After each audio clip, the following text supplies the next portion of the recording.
adored my father, the macho police inspector.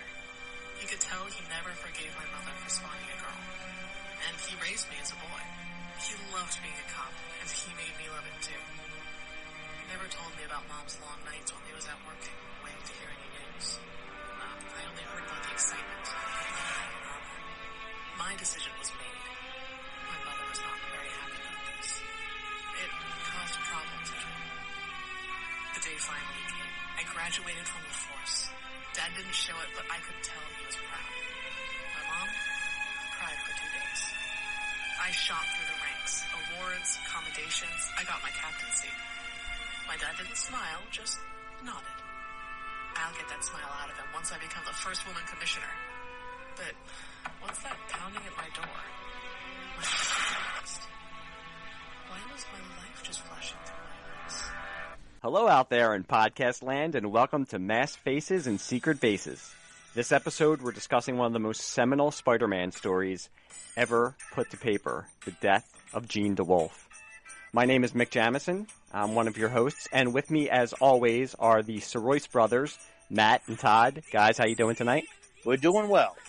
Doing well, and you've already pulled my comic card, because while I've read a decent amount of Spider-Man myself, I had no idea who this was. Like, I came into Spider-Man probably 20 years after this story, so I'm very interested in hearing more about this.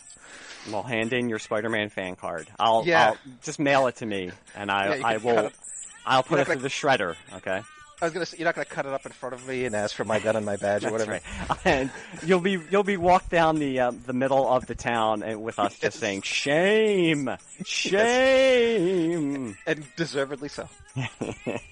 See, that shows our difference, because I was thinking the opening of Branded, the Chuck Connor there you go. TV show. You're just older than I am, and that's why. I mean, I know. I know what he meant. We used to watch that. But yeah, I didn't start reading Spider-Man really until just before the Sam Raimi movie came out. And then when I went to I want to learn more about Spider-Man's history, I started literally from the beginning. So I never got to the middle. I mean, that's not a bad place to start. I mean, to your point, this is my Spider-Man wheelhouse. I bought these comics, I want to say off the rack. They weren't really off the rack. I bought them from my local 7-Eleven, which is where I bought my comics before I had a comic book store near me. But this mid-'80s to early to mid-'90s is like my sweet spot of Spider-Man. So this was, and especially like black costume Spider-Man right after Secret Wars Spider-Man. So this was my Spidey. And when I was reading this comic, I don't think I knew who Jean Dewolff was. Now, as you said, I went back and read issues with her and learned more about her, but it doesn't take away from the impact that this comic had. Sure. Jean Dewolff as a character, again, we were talking before we started recording. If you're a friend of Spider-Man, specifically a female friend or girlfriend of Spider-Man, your days are probably not. If your name isn't Mary Jane, your days are probably numbered. If you're not Mary Jane or Aunt May, and even Aunt May, yes. Aunt May is just perpetually in a state immortal. She's perpetually in a state of almost death. True. Betty Brant did okay. That's true. Betty Brant did okay. We'll talk about her a little bit later in this podcast for these issues. But yeah, so Jean Dewolff as a character had only really been introduced 10 years previously, I believe, and I have it here as I'm a very professional podcaster. I'm looking through my notes. She was introduced in Marvel Team Up number 48, which was August of 1976. So about 9 years before these issues came out. And what, about 13 after Spider-Man's debut? I want to say 63 or something, right? Or 62 did Spider-Man come out? I can't remember. 62 or 63. So yeah, 13 or 14 years after Spider-Man had debuted. Yes, that was a 4-part story that introduced Jean Dewolff, her brother Brian, who was known as sometimes villain the Wraith, sometimes anti-hero the Wraith, and their father Philip Dewolff. And that's another thing with Spider-Man. If you're a friend of Spider-Man, you probably have other family members who are going to become supervillains. Right. Or become superheroes. or anti-heroes. But yeah, so basically, whoever knows Spider-Man, something bad is probably going to happen to you. You kind of want to be, or if you want to be a superhero or villain, you don't want to know Spider-Man directly, but you want to be related to or friends with someone who knows Spider-Man directly. That's how you get the special power somehow. Before we get into Jean Dewolff, let's at least reflect back to like what was going on with Spider-Man in 1985. And this was after Secret Wars. Secret Wars came out in 84, correct? Did it go into 85, or was it all contained in 84? I believe it went from January. I think it actually started December of 83 and then went into December of... December of 83 into November of 84, I think. Okay, so Secret Wars is before this. Yes, it was. Okay, so I did read Secret Wars, but I missed all of this. Yeah.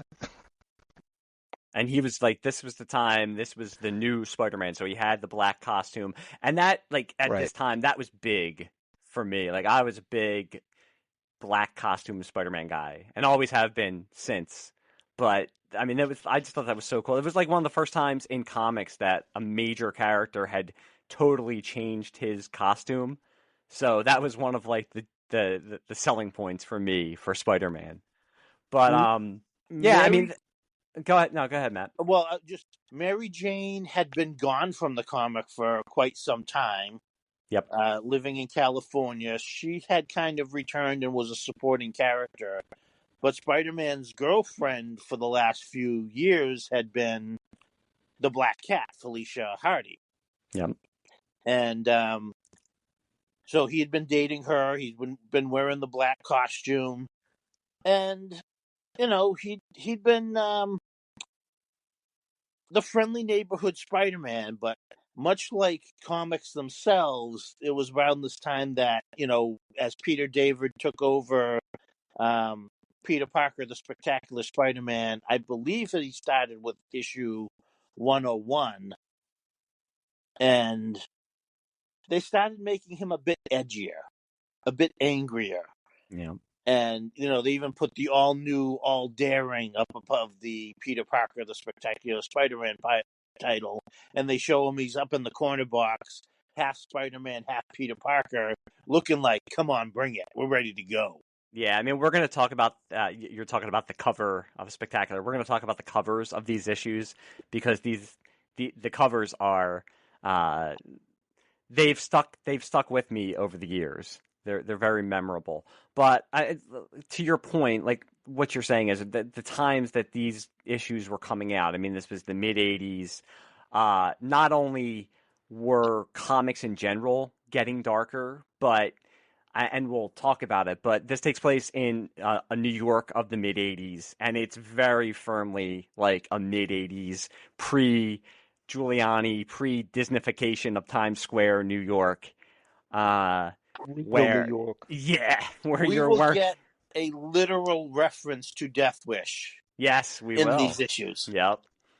But I mean, again, this is the time of The Dark Knight Returns. This is the time of Year One, the time of Watchmen. So comics were, I hate saying it because I think you say like comics were growing up. I mean, I'm sure every generation you can go in the 70s and find like something that says like, oh, this is where comics got more serious.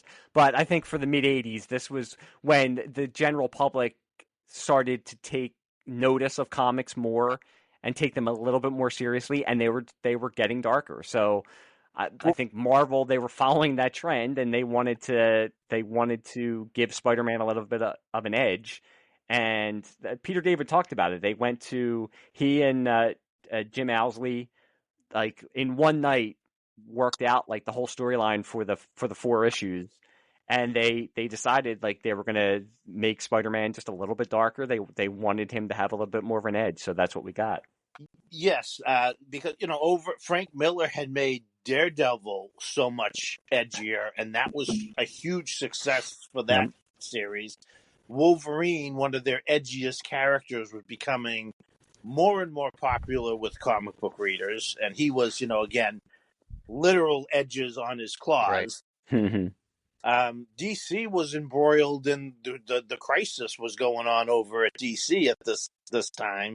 They were rebooting their whole universe, and we are not far from the Punisher getting his first miniseries, and something about to be released. And you can see an advertise. We'll get to it when we get to the cover of the fourth issue of this series.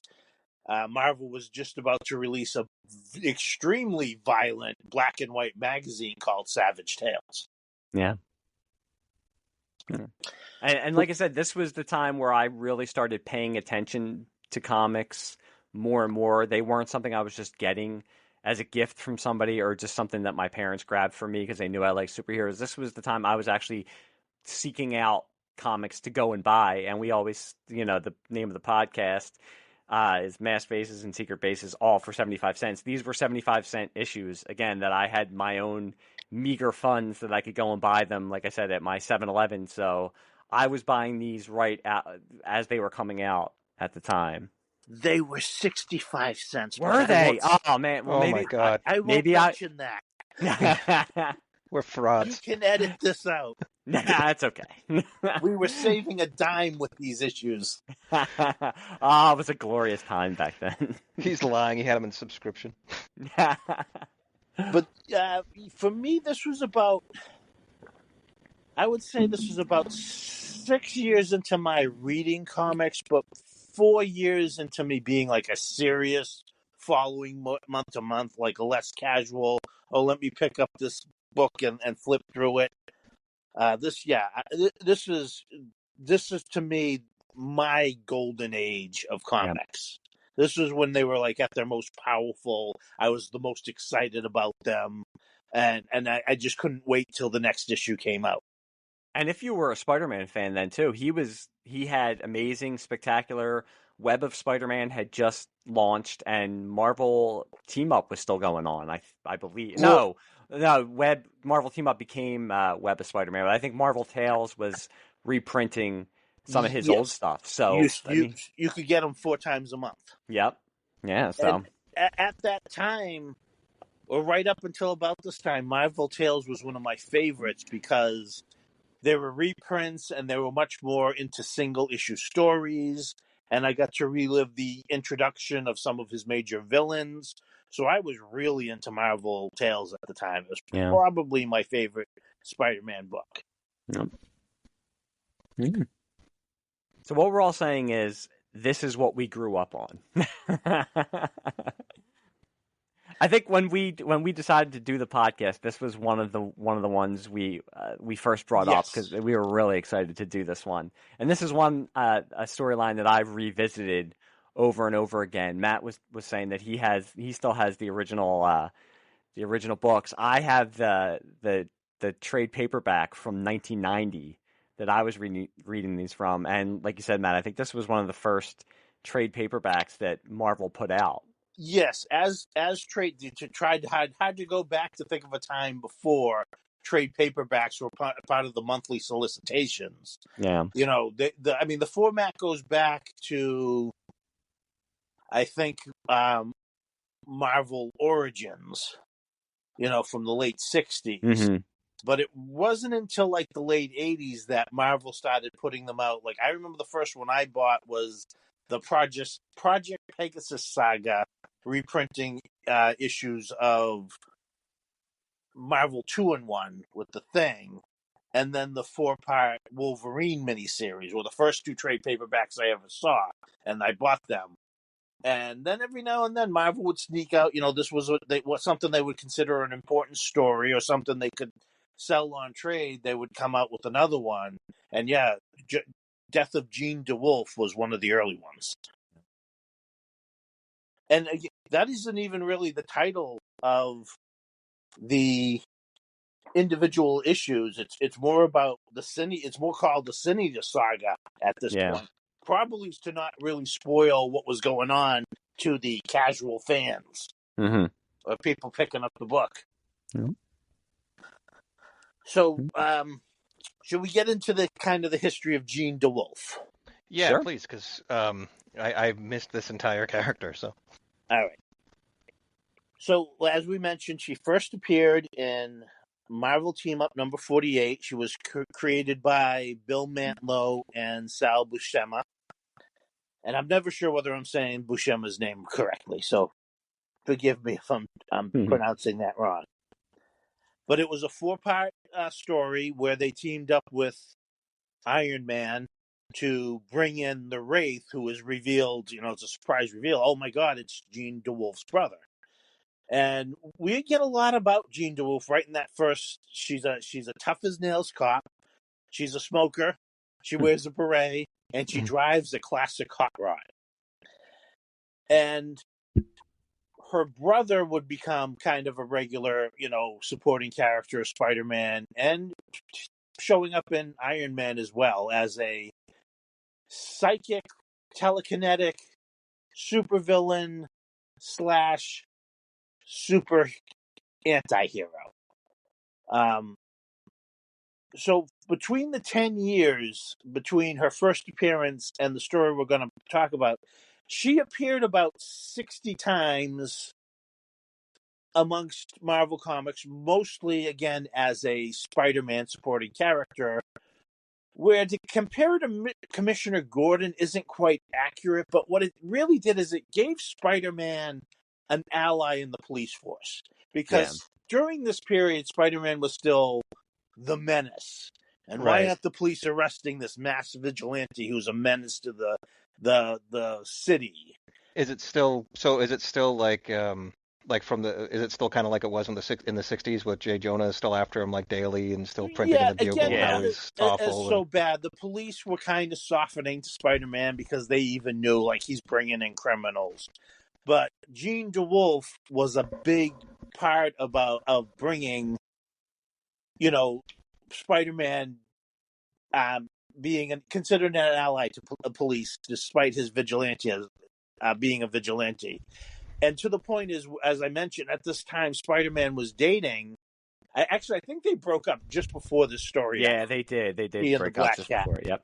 But when Black Cat was much like Catwoman, she was a cat burglar in the Spider-Man universe, and she was a criminal. And when Spider-Man and Black Cat start dating, and Black Cat wants to go straight and become a hero, it was Jean Dewolff that did the paperwork and supported her and got her amnesty. Basically helped clear her record.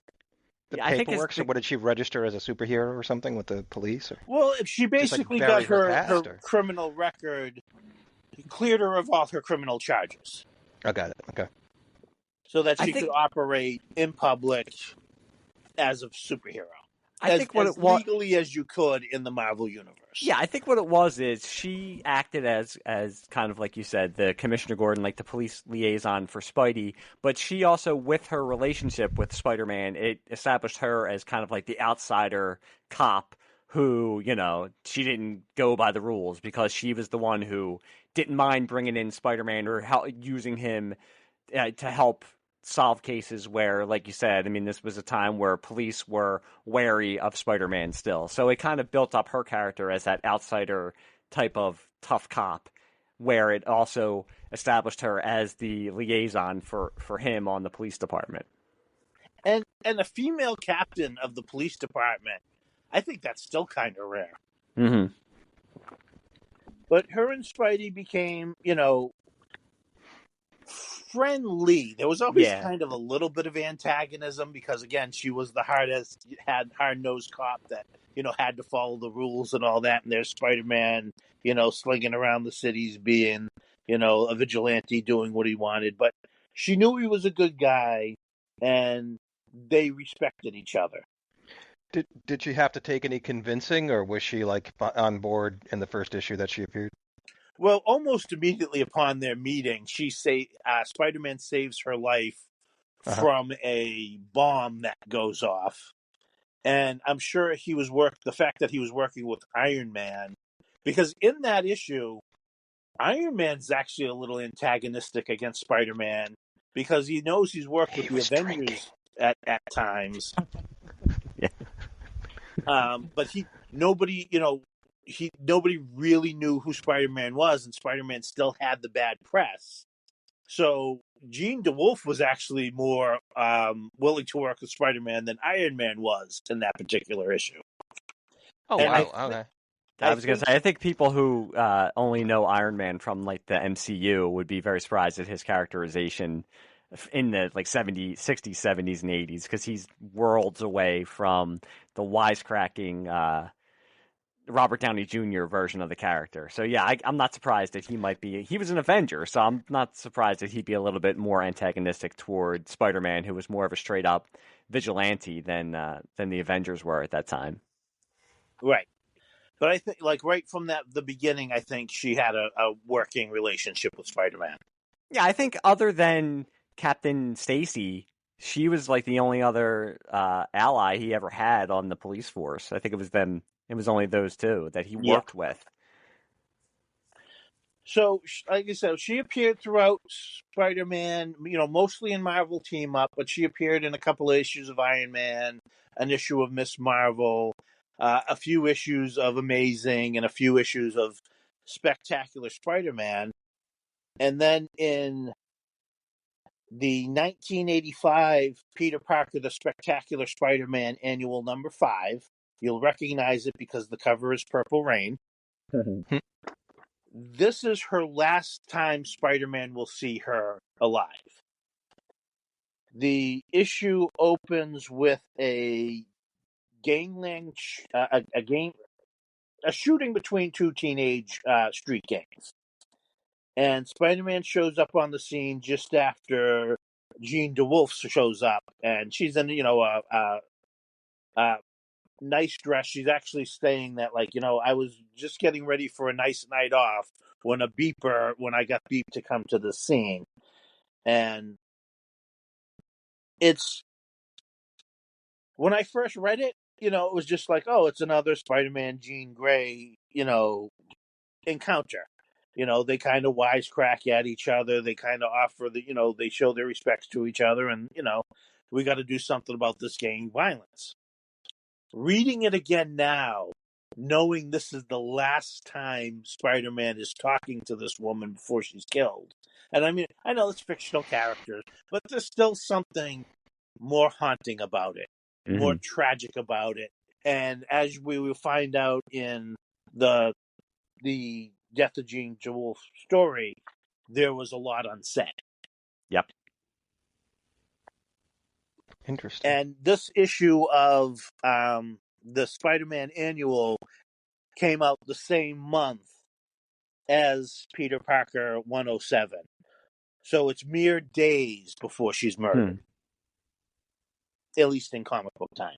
Yep. Okay. And so I think we're ready to begin with the story itself. Yeah, so these were Spectacular Spider-Man issues 107 to 110, which were printed October of 1985 to January of 1986. Well, that's the cover dates. They would have been released from July, August, September, and October. I hate those I hate the comic book cover dates. It's Just so put the real things on there. Well, seriously. So yeah. Basically, goodness. The trick is that it would be on sale in July, and then the news agent would see, oh, it's October, it's time for me to take it off.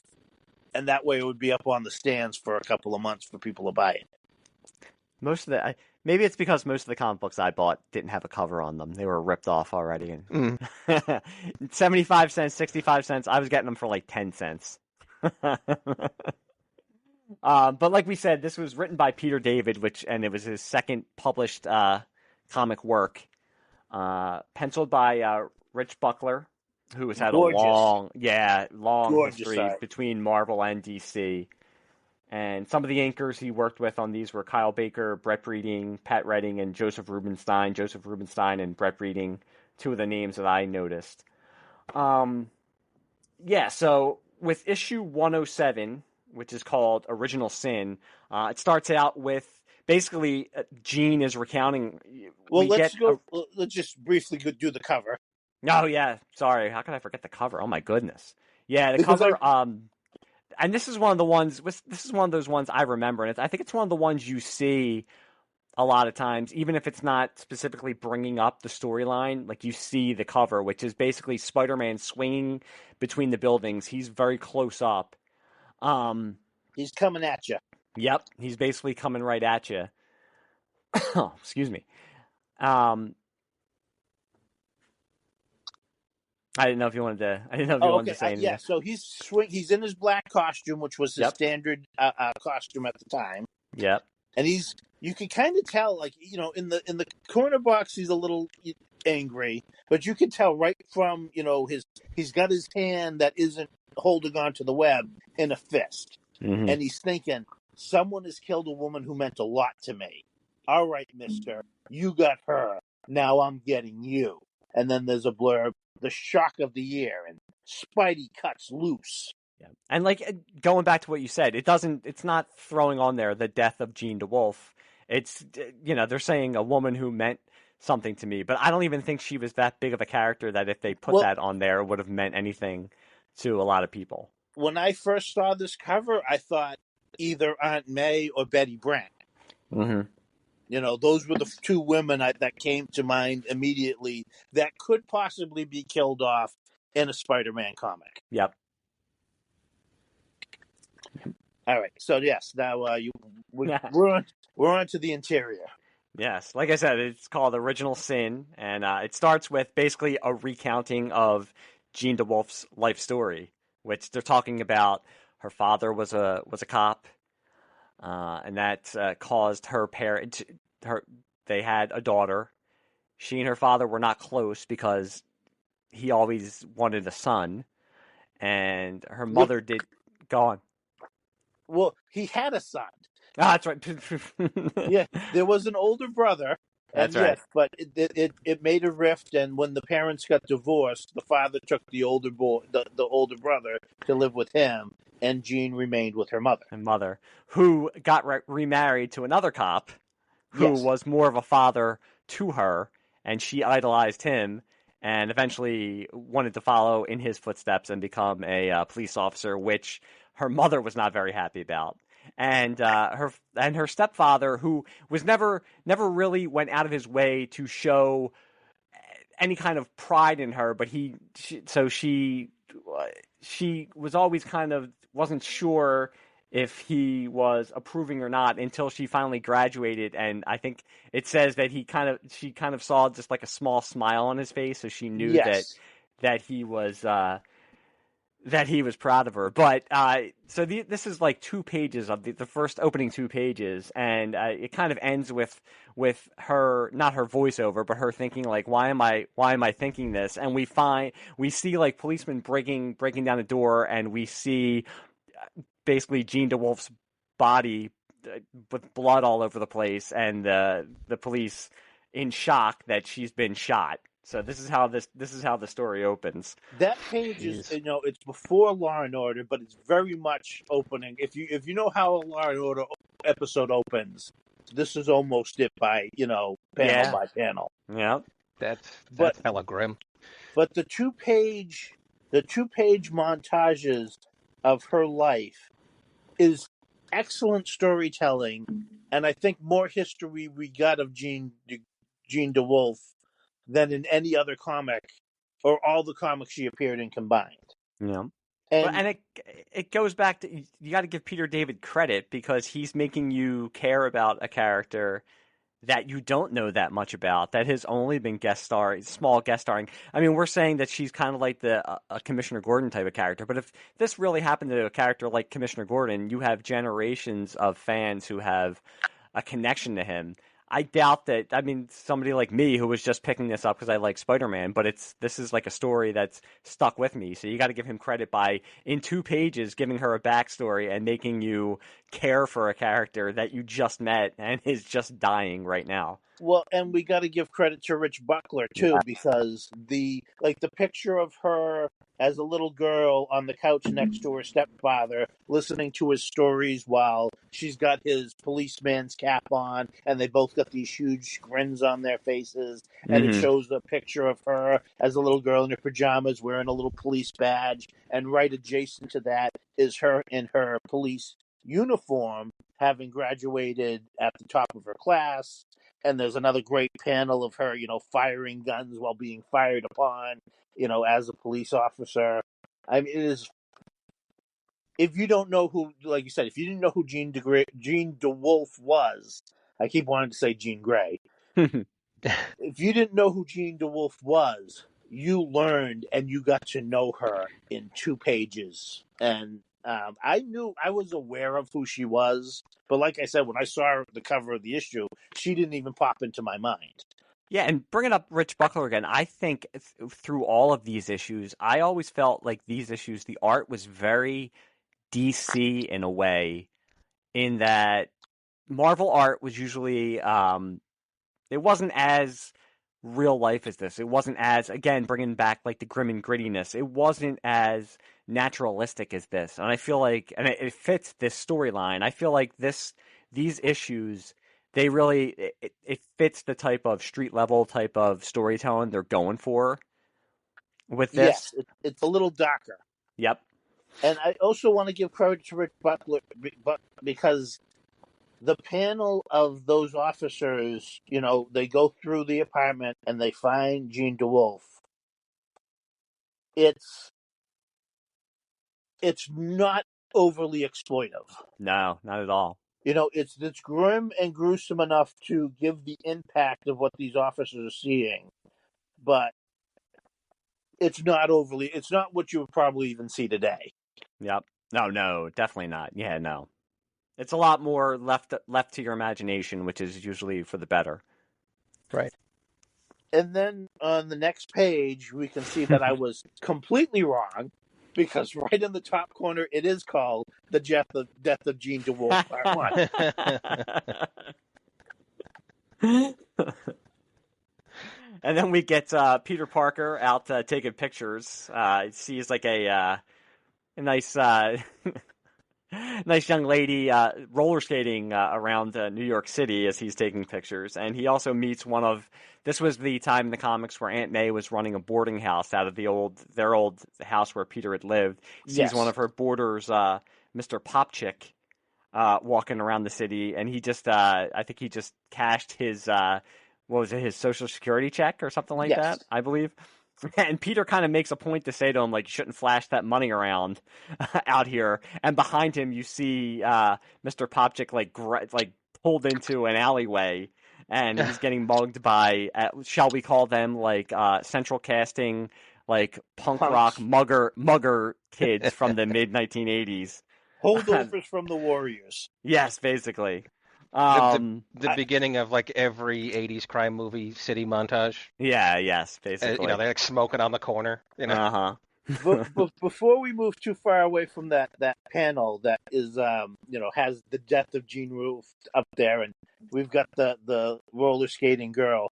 When you look at that panel, do you hear the theme from Super Fuzz playing in your head as she's skating along? Well, now I do. And you probably somehow forgot about that theme, and now it's stuck in your head again. Exactly.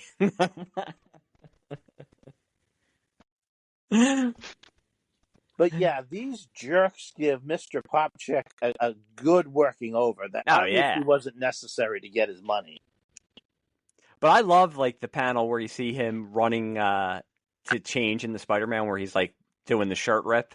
I think that's a really cool panel. So it's a Superman. That's basically. I was going to say I'm envisioning Superman picture. Yeah. But you could do it with like Superman and Spider-Man, because they're, Batman, it's kind of hard to do the shirt rip because you got to get like the cowl and the cape. I mean, Superman and Spider-Man, you can maybe conceivably believe they could wear like the costumes under the clothes. Spider-Man especially. Spider-Man for sure, yeah, because it's skin tight. Yeah. But I mean, just the positioning of him as he's running and pulling his shirt is very evocative of Superman. Yeah. But Spidey, he gets changed, and he lays waste to the muggers. And even in this, he's kind of a little bit more aggressive than Spider-Man usually is. Well, I mean, you read one of the punks saying, I love it when the old ones grunt. Yep. As he's beating him up. That's only probably pissing off Spider-Man even more. And the panel of him up on the wall diving down towards them is just, that could be a poster. Yeah, definitely. Absolutely beautiful. Yeah. And that's why I think his, I always thought, and I love the classic Spidey costume, but the black costume just worked so well. It just gave him that little bit. They were going for an edgier version of the character, and it just gave him that little bit. He could still be the wisecracking Spider-Man, but it just gave him that cool factor, that little bit more of an edge that it always stuck with me. I was, like I said, I was always a fan of the black and the white costume. But he takes out the bad guys, and as he's dropping them off to the cops, he hears about what happened to Jean. He didn't know that she had been murdered. And he mentions he saw her just a few days ago, which would be the Peter Parker Annual #5. Yep. And we cut from there to we see Reverend Tolliver arriving, and this is again another this is placing this squarely in the mid '80s, because this is such a type of mid '80s, and this could be something that's happening today, but he's talking about how especially people in the black community are not, the police don't care about what's happening to them and all that kind of stuff. So you need to file that away for later, because that's kind of a little aside. Right after that, Spidey meets up with Stan Carter, who is working for the police and who knew Jean. And I do like when he talks to him that Spider-Man says, "I'm not a detective." That was never a thing in Spider-Man. He wasn't a detective. You didn't go to Spider-Man for detective type of stories. No, and I do like that he kind of points that out, where he says I'm not a detective. I'm not. This isn't what I do. No. Yes, and this is this was the character's Detective Stan Carter's first appearance. He was not somebody we were obviously already introduced to. Yeah, but he has been assigned the case to investigate the murder of Jean Dewolff. Yeah. Is this the character that you'll see a lot later on? Is he You'll still find around? out. Yeah, you'll see. I think I know the answer then. Okay. But he tells Spider-Man that Jean was killed by a double-barreled shotgun blast that was at close range, and that her badge was missing. Yes. Yep. And then we cut to. Oh, go ahead. Well, it's kind of again, this is not a confrontational meeting. Spider-Man actually Spider-Man goes to the police station to find out who's in charge of the case, and he's told who it is, and well, you just missed him. He's leaving, and Spider-Man, basically lands on his car and pokes his head over the side window and says, are you the guy? And he invites Spider-Man into his car, offers him a cup of coffee, and they actually have a little cup of hot chocolate. Yeah, it really smells good. They have a heart-to-heart conversation about Jean Grey and how they both knew her Dewolff. and both cared about her, and they're going to find the guy who did this. And when they find the guy, it's not going to go well for the guy. Yep. And then it cuts off, and we almost get basically a crane shot pulling away from the car up into the New York skyline. Yeah. And now it becomes a Daredevil issue. Yeah. We're introduced to Daredevil, who is hitching a ride on a news helicopter. As he's, I like the introduction where just one of the civilians, I think we talked about this in the Jack Kirby issue, where the New Yorkers are just so used to seeing superheroes just swinging around the city, where they're isn't that Daredevil guy? The one they call the Man Without Fear? As he says, now where he says if I could see what I was actually doing, they wouldn't be calling me that. Yeah. So isn't he? Did they hear him from a helicopter, or did he hear them from a helicopter? Well, I guess he's Daredevil. He's Daredevil. He's got his enhanced. Yeah, he has enhanced senses. Yep, I'm sorry. Yep, I'll crawl back to my corner. And again, this is some gorgeous art by Rich Buckler. Yeah, Rich Buckler as he's swinging around the city. He looks fantastic. Yeah. And this is another. I've always been a big Daredevil fan, and especially 80s Daredevil. So that's another highlight of this storyline. Is you get you don't just get Spider-Man, you're getting Daredevil too. So that's even better. I and then appreciation. I'm sorry. No, go ahead. I was going to say, I grew an appreciation for Daredevil because of all of his appearances in the Punisher comics. Yeah, He he was has a a great. he was a guest star. I always appreciated. Yeah, his relationship towards the Punisher is always it's good Yeah. storytelling. But we'll get to that in another episode. But so after we meet Daredevil, we see that in his civilian identity of Matt Murdock, that he's been assigned to represent the muggers who mugged Mr. Popchick, and that Peter and Aunt May are there also. And he does get, he gets them off without bail. And also he finds out through his enhanced senses that Spider-Man and Peter Parker are one and the same, which you would think would have been a bigger thing because it's the first time that he finds out Peter's secret identity. Yes, which well, is it's cool. because they had teamed up before, most recently in an issue of Marvel Team Up. I believe Marvel Team Up number 129. I'm probably completely wrong on that too. But it was the second appearance of Spider-Man in the black costume. Okay. Yeah, that's right. Yes, you're right. I don't know if it's 129, but you're right. It is like the second appearance of him in the black costume. And But it's like Spider-Man and Daredevil stories are always great. Yes. But it was like this would be the first time he would meet Peter Parker, because after he gets these guys off, Peter goes after him like, how can you do this? These three guys beat up an old man and stole his money, and you get him off, you let him free, you talk the judge into getting them free to roam the streets of New York and attack other people again. And that's when Daredevil's like, I recognize, all my senses pick up this guy's Spider-Man who's in front of me. Yeah, and it's also setting up their central conflict that's going to go throughout the issues, with Daredevil's attitude toward the law and justice, and Spider-Man's attitude toward it, especially as he's trying to get.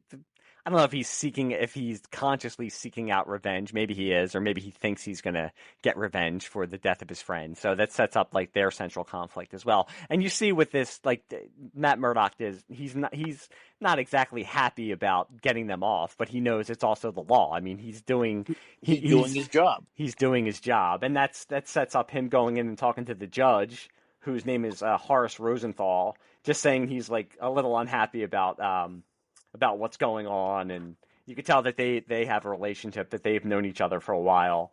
And again, with his enhanced senses, Daredevil realizes that there's somebody in Horace's chambers that he didn't know was there before, and this is the first time that we see the Sin Eater.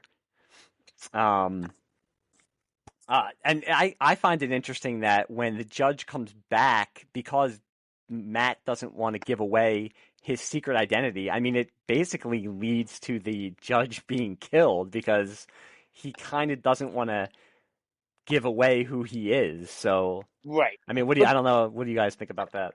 I think he's also in shock of the situation. Like, he expected, these are the judge's chambers. He was having a heart-to-heart with a judge who's also a friend. They're both a little disappointed in themselves for letting these kids go, but they also know that we're following the letter of the law that we've sworn to uphold. And I do like when I was going to say, it's evocative when he senses him and he says his aura is like decaying vermin. Yes. Which I thought was very cool, actually.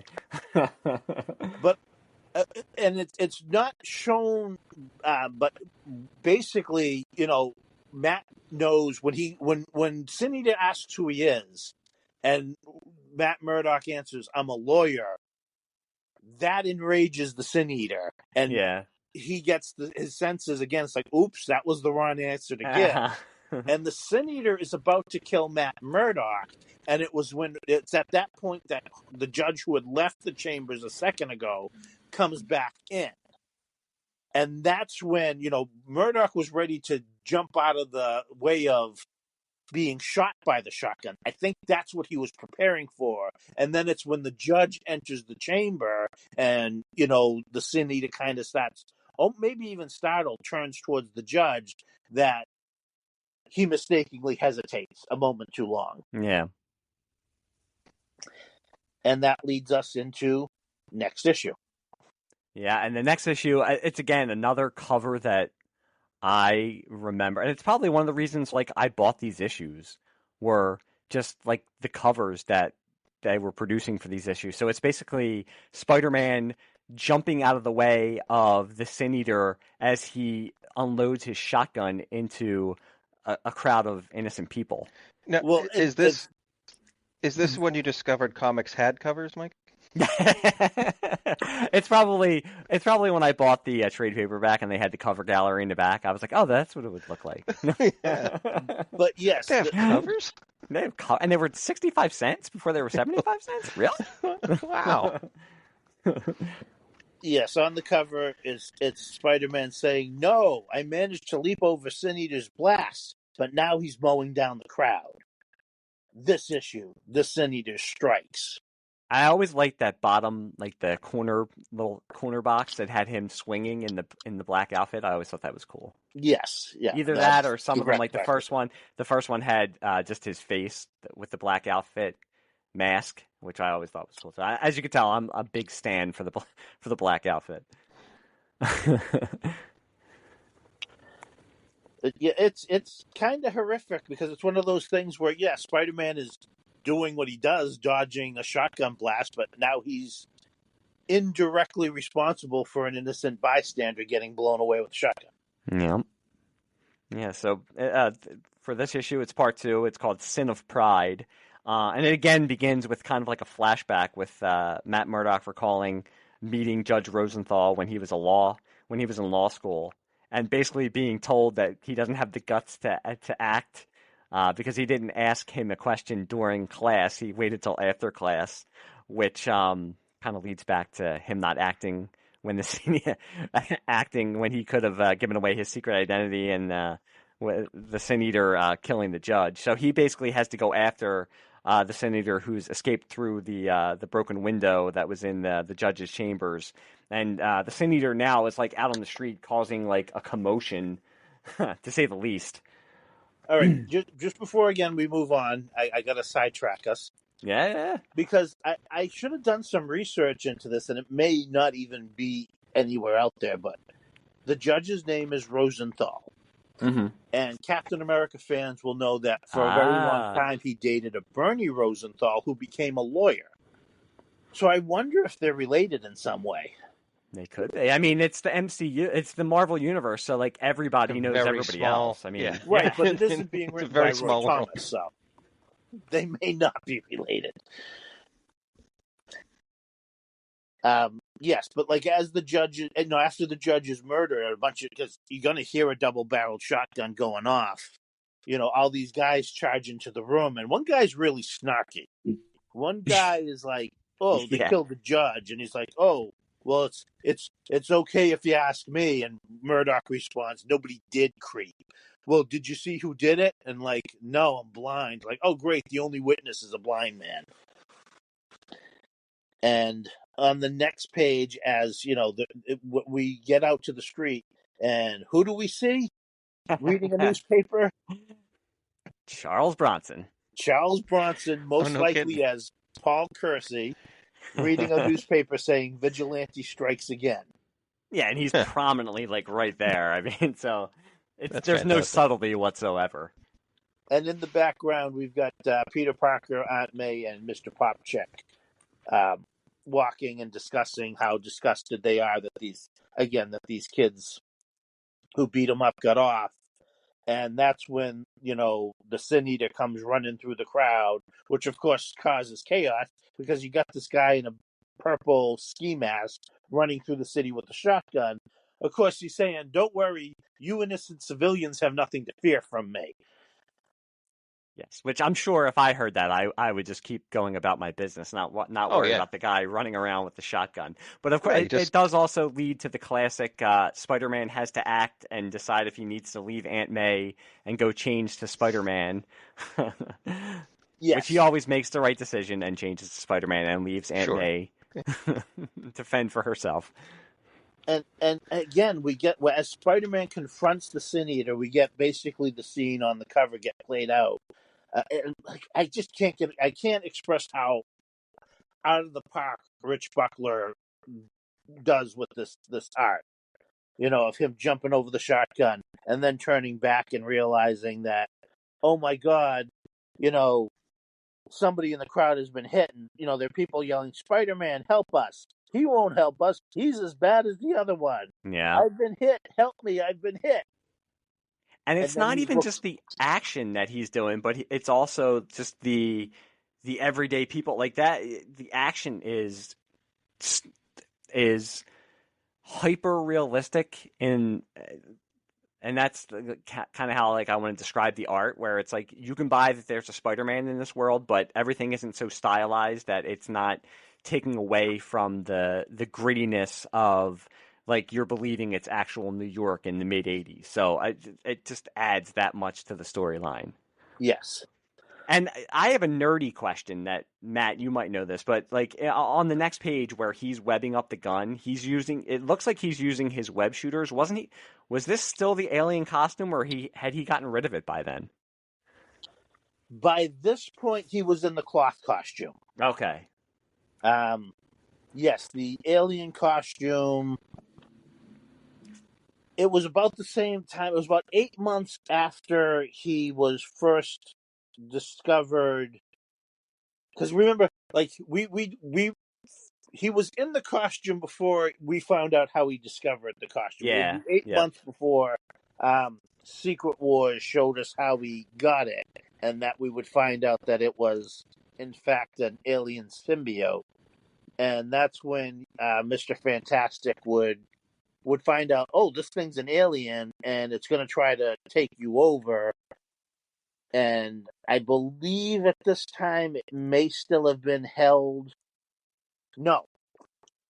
So, yes, Mr. Fantastic had the alien symbiote held in that chamber in the Baxter building.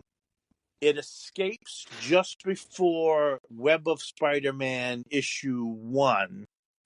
And we also had to bring up later in this episode how this ties into the alien costume, because this whole storyline ties into the alien costume in a way that we'll bring up near the end. But so yes, at this point, the alien costume had escaped, tried to reattach itself to Spider-Man, and the story in Web of Spider-Man 1 through 3 has him battling the Vulture, not the Vulture, but a group of criminals that operated like the Vulture, as well as trying to get rid of the costume. He gets into a bell tower, and the sonic of the bell gets the costume off of him, and then the costume disappears. So at this point in the story, he's in his cloth version of the black costume because Black Cat thought he was sexier in the black costume, so she made him the cloth one. And the symbiote is out in New York somewhere, but we don't know. Okay. And won't know for a while. Okay. Thank you for that, because I wasn't sure. But so after he jumps out of the way and the shotgun blast goes into the crowd, Spidey is obviously distracted, which that gives an excuse for why the Sin Eater can kind of get the jump on him, hits him over the head with the shotgun, and then although he's surprised that Spider-Man is still conscious, and Spidey starts to unload on him a little bit, and he admits that he killed Jean Dewolff and killed the judge and took the badge. The Sin Eater has the judge's gavel and Jean Dewolff's badge on his belt. Yeah, so he sees the badge on there, which distracts him for a second, and the Sin Eater takes advantage of it and hits him again with the shotgun. And Spider-Man gives him a Sal Buscema punch. Yeah, yep. But then he notices Aunt May is passed out on the ground, and that distracts him enough. As always, this is like the 112th time that he's been in the middle of a fight and then sees Aunt May. Something's happened to Aunt May, and it distracts him. Go ahead, Todd. I'm sorry, I interrupted you. No. How might one describe a Sal Buscema punch?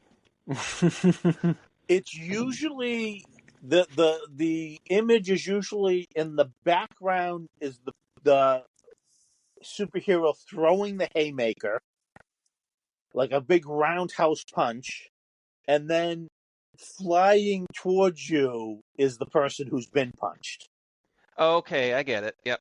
All It right. looks like their jaw should be broken in about I, 5 I places, but It's okay. the Yep. I've famous looked it up. style of punches that you've been punched and been knocked 12 feet through the air by the punch. Right. it's not to Gotcha. be confused with the Jim Aparo punch. Okay. Or a Hawaiian punch. Or a Hawaiian punch. Now I'm gonna have to look up what a Jim Aparo punch is. But yeah, if you put in Sal Buscema's punch, you're going to get a lot. I did, and you explained it perfectly. Yes, Yeah. that's exactly what came up. Yeah. Many instances of it. And when this is out, we'll be posting once again pictures and images on the Yep. Facebook accounts and the Twitter account. So Yeah, we will definitely give an example of a Sal Buscema punch from this episode from this issue. But again, another trope with Spider-Man. Just as he's about to web up the Sin Eater, his web shooters he finds have been trashed by the fight with the Sin Eater. Instead of him running out of web fluid, this time he's just his web shooters have been destroyed. So as the Sin Eater's getting away and Spidey is trying to decide either to go and help Aunt May or go after the Sin Eater, he remembers that he still has spider tracers. And he throws one. I wonder if they still use the spider tracer trope nowadays. I don't read Spidey comics as much as I did, so I wonder if they still use the spider tracer trope like they used to. The last time I read Spider-Man on a monthly basis, and it's been a while, he was basically the new Tony Stark. I don't know if you remember about like almost 5-6 years ago. Yeah, like that. When he was Parker Industries and using his scientific genius, he was still using gadgets. So it wouldn't surprise me if he still uses them. Okay. Yeah, so he throws a Spidey tracer, which he actually does attach to the Sin Eater, but the Sin Eater sees it and just throws it off. So that's worthless. And then we hit another, and it sounds like I'm being negative. I'm not. I just find it funny because, like, reading this, I was like, I recognize this. Another trope of Spider-Man is that, he changes back into Peter Parker, goes to see what's happening with Aunt May, and Mr. Popchick is there and berates him for leaving his aunt. And he doesn't say he's a coward. We've seen that with other stuff, especially around this time. Aunt May was dating Nathan Lubensky, so he used to always get mad because Spidey would always, Peter would always disappear, and he would always think broke his aunt's heart. Yes, which adds to the continuous guilt that Peter Parker always has. But while this is happening, Daredevil finally, again, this is before like the Marvel Cinematic Universe, so, and not that Daredevil had like the nanotech suits, but like Daredevil had to spend time like finding like an empty like bathroom to go into to change into his outfit. So he finally makes the scene after everything has happened, and he does have his enhanced senses, but there's so much going on and like all kinds of craziness going on that he can't pin down where the Sin Eater is. And we see behind him like the Sin Eater in like a trench coat on a bus. Now, to Rich Buckler's credit, he does have a guy like standing next to the Sin Eater, like with his eyes like wide open, like is this that guy there? What's up with this guy? But I ain't saying anything. Yeah, but I'm not going to mention anything about it. So this leads to Spider-Man paying Stan Carter another visit, just basically saying we have to talk. I just ran into the Sin Eater.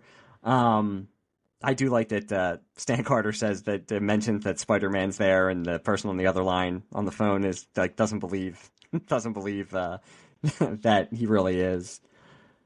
But I also like that, in the scene, which is taking place in a police precinct, you see in the background everything you would have seen in the background of a 80s cop movie.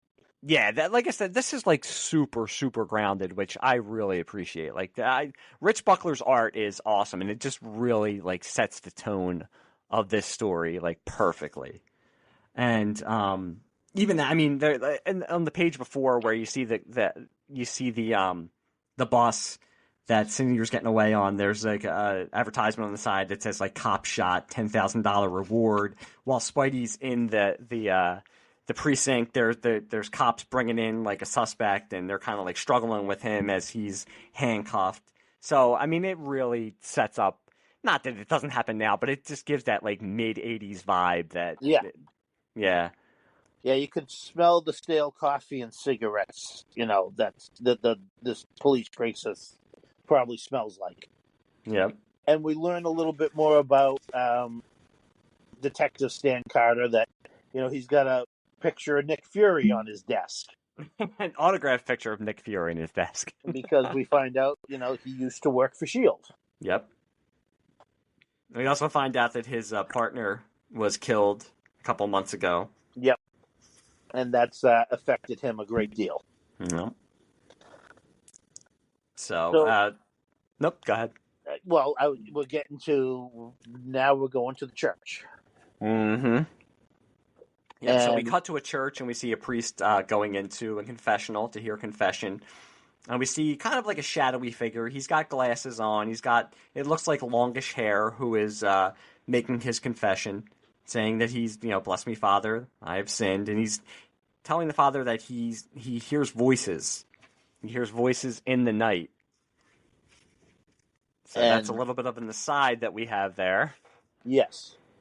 Yes, this man seems very disturbed. Yeah, the voices are telling him to do terrible things. Yes. Very much, what you would see in a 90s serial killer movie. Yep. Mm-hmm. So now we cut to Spidey, who has been kind of granted permission to search Jean Dewolff's apartment. Yeah, kind of, sort of. I mean, basically, like, you're a cop, you won't, Stan Carter says, he asked Stan Carter if you can go investigate her apartment, and Stan Carter's like, no, you're not a cop. But of course, if you did it, I wouldn't be there to stop you. Mm-hmm. But it's smart, though, in his way that he says, I think I can use my spider sense as kind of like, maybe I can use it as like a radar or something like that to find something. I mean, you would think if you have that advantage, why not try to use it? So basically that's what he's going to do. He's just going to walk around the apartment and see if anything in there triggers his spider sense. And he does find some, things that he finds surprising, especially newspaper clippings of his adventures that Jean Dewolff has clipped out. And one particular picture he notices was originally a picture of him and Black Cat together, but Jean cut out the Black Cat from the picture. And it starts to get a sense that, maybe Jean Dewolff, or more than likely, Jean Dewolff had some romantic feelings towards Spidey. And I like that he takes off his mask, so it's, I'll say Peter. Yes. I like that he thinks, he says, why didn't she say anything? Maybe I would have, and maybe we could have.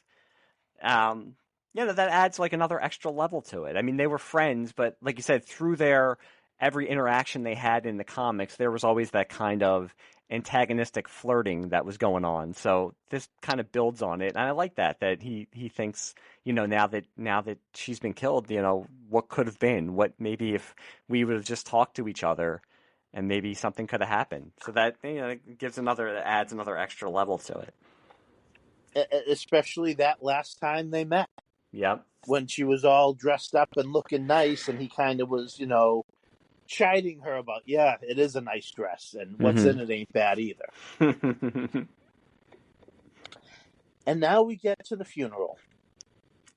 Yeah, just by coincidence, both the funeral of Jean Dewolff and the funeral of the judge are happening on the same day. So we have all of the major characters at either or.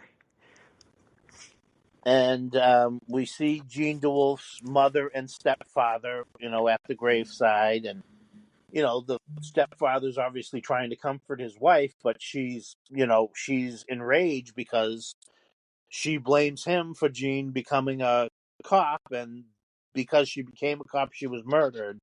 So this is all her fault. It's really, I remember I was just turning 12 at the time, and I was still kind of glossing over anything that wasn't superhero action.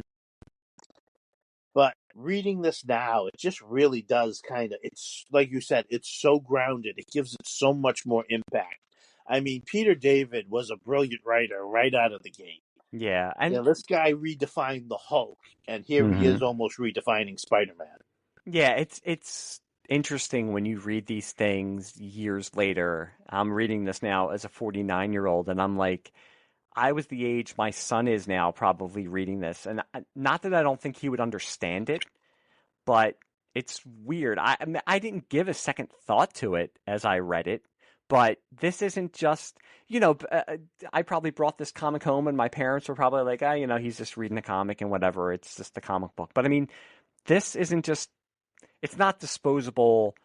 It's not disposable. It's something that is a little bit more. And I think that's what comics were becoming in the mid 80s. But this is a great example of, this isn't like some prestige, hardcover that was being released. It's just within the run of Spectacular Spider-Man. But you can do something special with these characters, and you can do something special and different with Spider-Man. And I think that's what, like you said, Peter David is doing right out of the chute. And you could tell that he was going to be a great writer, because he is adding like so many layers to all of these characters. And it feels like he's been writing Spider-Man for years. And even with Daredevil, as we'll see with, coming up, because they cut between the scene with Jean's parents and then it's Daredevil at the funeral of the judge who he was friends with. And, he's reflecting on, what's going on. He's reflecting on his relationship that he had with the judge, who was his friend, when he realizes that he hears the heartbeat of the Sin Eater somewhere near where the funeral is taking place. Yes, but he can't really pinpoint who or what. Yep. In the big crowd. He's like, even if I found the guy and tackled him, I'd have no evidence to bring to the DA. Yeah, and I like that. I mean, they have to do that where it's setting up the mystery of, okay, so somebody who is there is the Sin Eater, but he can't go and because it's funny because like I said, I read this in the trade paperback form. So there's an introduction and there's a afterword by Peter David. So he kind of even mentions that when he was writing the afterword, that maybe Daredevil's attitudes toward the law and stuff had maybe changed. But during this, when he was writing this, he was more of somebody who, he was a lawyer. So he went by, everybody should have their day in court and stuff like that. So that they're setting it up where he's like, I don't know who this is. And I don't, like you said, I don't have the evidence to be able to prove who this is, because he can't say, well, I heard his heartbeat and I know who it is. Right. I'm secretly Daredevil. Mm-hmm. So we cut to that. We see that J. Jonah Jameson is leaving on a trip, and he's telling Robbie Robertson to take care of his then wife. I don't even know. It's funny because I haven't read the comics in like so many years. I don't know. In the continuity now, I would doubt that he's still married to Marla. But again, this was the stuff they're mentioning with like Now Magazine and Marla Jameson, who he was married to back then. I remember all of this stuff. I mean, this is the stuff that was that was really going on back then. Joy Mercado, I think, was Peter's boss at the Daily Bugle, or he had to go through her to sell pictures. If I recall, she was like the charge of the magazine, and they turned the magazine into the more celebrity thing. So yeah, it was using more of his photographs than the Bugle was using. Mm-hmm. And I think Lance Bannon, you get a little cameo with him later in one of the issues. He was kind of like Peter's rival. So this was all the stuff that was going on and that was always one of the great things about Spider-Man, was you had his life usually when he was in high school, when he was in college. You had his life at the Daily Bugle that always felt like that had a lot of like really great supporting characters. So there was always like a million storylines that you could have with Spider-Man. But you do see that, so JJJ is going away with Ned Leeds, so that means that Betty and Marla are going to be by themselves, and they're kind of worrying with the Sin Eater out on the loose. He tells Robbie to take care of her. You see that the Reverend is there, and he's still bringing up stuff that, when victims are black, that, that maybe the police don't care as much. Stan Carter isn't very happy with the Reverend being there, so that's... And we have Matt Murdock, who knows that the Sin Eater is there somewhere and can't do anything about it. It's kind of like a weird scene where you see him say like, oh, I finally have to act, and all the cars are driving away, and he's finally like, wait, everybody come back, the killer's here, and then all the cars have driven away, so he kind of missed his shot to let them know. And then we get to our final scene, which is in a church. Again, when we the return of our glasses-wearing nervous guy going to confession. Yeah, Or but this time you actually... is it? Or is it? Yes, because this time you see the person in confession has the green Sin Eater mask on as he's making the confession to the same reverend that we saw before, the same priest that we saw before. And this one ends with, bless you, Father, for you have sinned. And the issue ends with a shotgun blast blowing the priest away and literally fading to black as the last panel is just a black panel. Yes.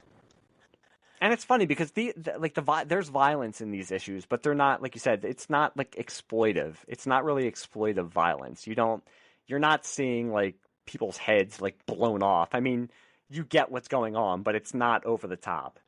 It was definitely pushing the comics code to the edge, though.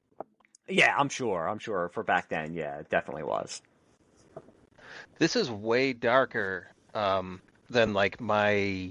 Jeez, I would have been 9 years old or so at the time. Than my general understanding of superhero comics, which was basically limited to the cartoons. This was an experience for me as well. This was a turning point. You know, I wasn't used to, but again, this is the direction comics were kind of leaning towards. Yeah. You see, I didn't think that would happen until years later, because at this point, this is before I was reading superhero comics. I might have read a few issues of something that you would have given me, Matt, but for the most part, like I'm reading, Gru and Daffy Duck comics, right? and my general understanding of superhero comics was I just assumed it was just like it was on TV, which I only half paid attention to anyway. Like I knew of the Super Friends and had seen some of the episodes, and of course the classic Spider-Man cartoon, even the Hanna-Barbera like Fantastic Four stuff, and like it was fine, but I just assumed that's what the comic book was too. But I had no idea this was going, like shotgunning priests was going on, But this is what's paving the way for, like, the Punisher getting his first, miniseries. Right. Yeah, I mean, this is I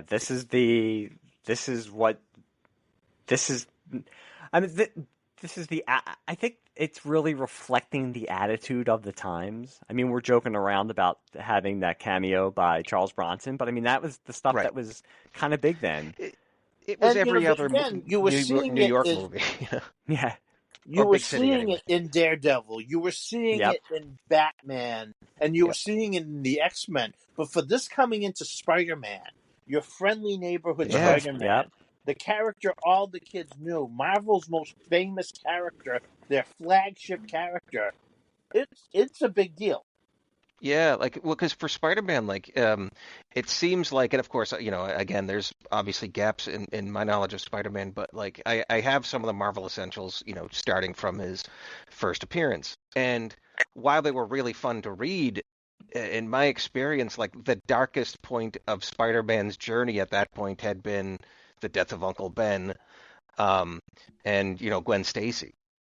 Like it didn't go this dark. Like he dealt with some stuff for sure, but like I don't remember reading anything quite this dark. It was mostly more like fun, Yeah, no, I think this was like a bigger. I was almost going to say a turning point. I mean, I don't think it was a turning point because it's not like after this that Spider-Man comics got super dark. But I do think this was, I mean, for the character and just for the audience, maybe it was a little bit more of a maturation for the character because he lost somebody like this. And like I said, again, this isn't like, oh, Doc Ock is trying to take over the world. Oh, I'm fighting the Green Goblin and stuff like that. I mean, this is just it's like a street level type of story where, the bad guy doesn't have superpowers.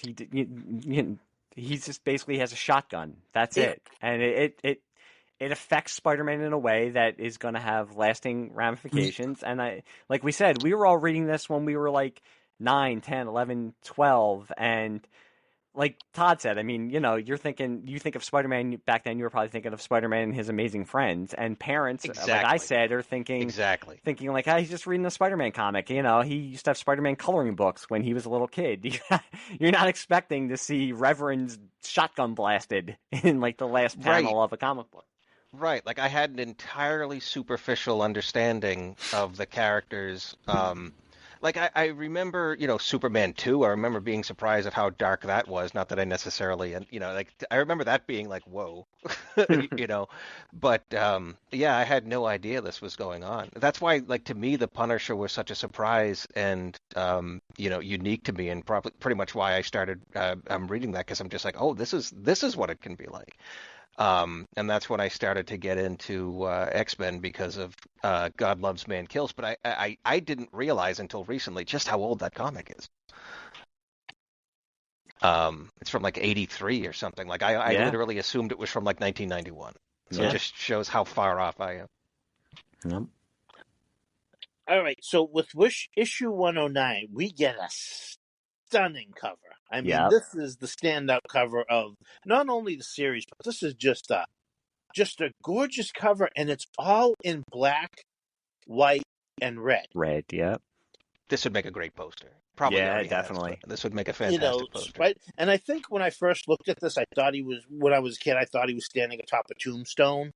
Yeah, almost. Yeah, I could see that. Yep. But yeah, he's up on a building, and he's got, a criminal that he's obviously beaten up, unconscious. Because again, this is bringing Spider-Man to a darker place. Not the title, but the character to a darker place than he's ever been before.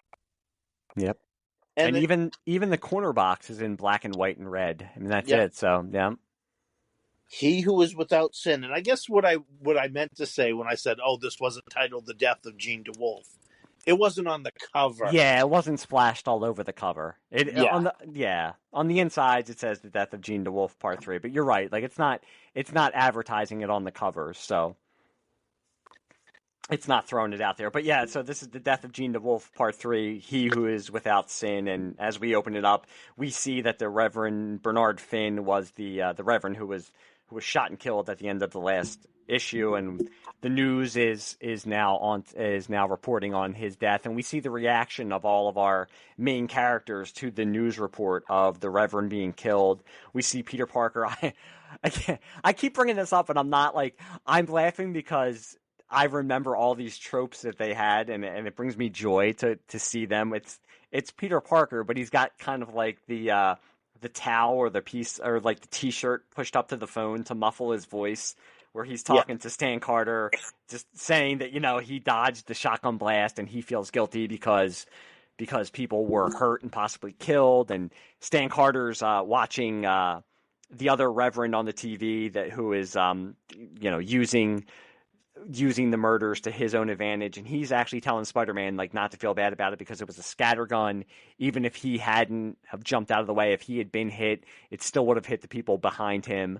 So it's he just reacted out of instinct, but there wasn't anything he could do anyway. We also cut to Marla Jameson talking to Betty Brant, saying that since their husbands are away, Betty can come and stay with her, because they're both feeling scared that the Sin Eater is out there.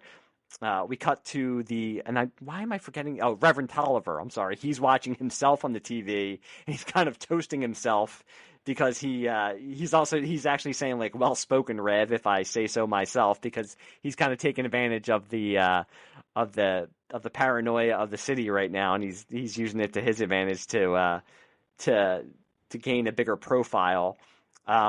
We see the other gentleman who was in the confessional eating his breakfast, I believe, and he's kind of got his face in his hands as the news report is telling us what the Sin Eater is doing, and then we see Matt Murdock listening to the same news report.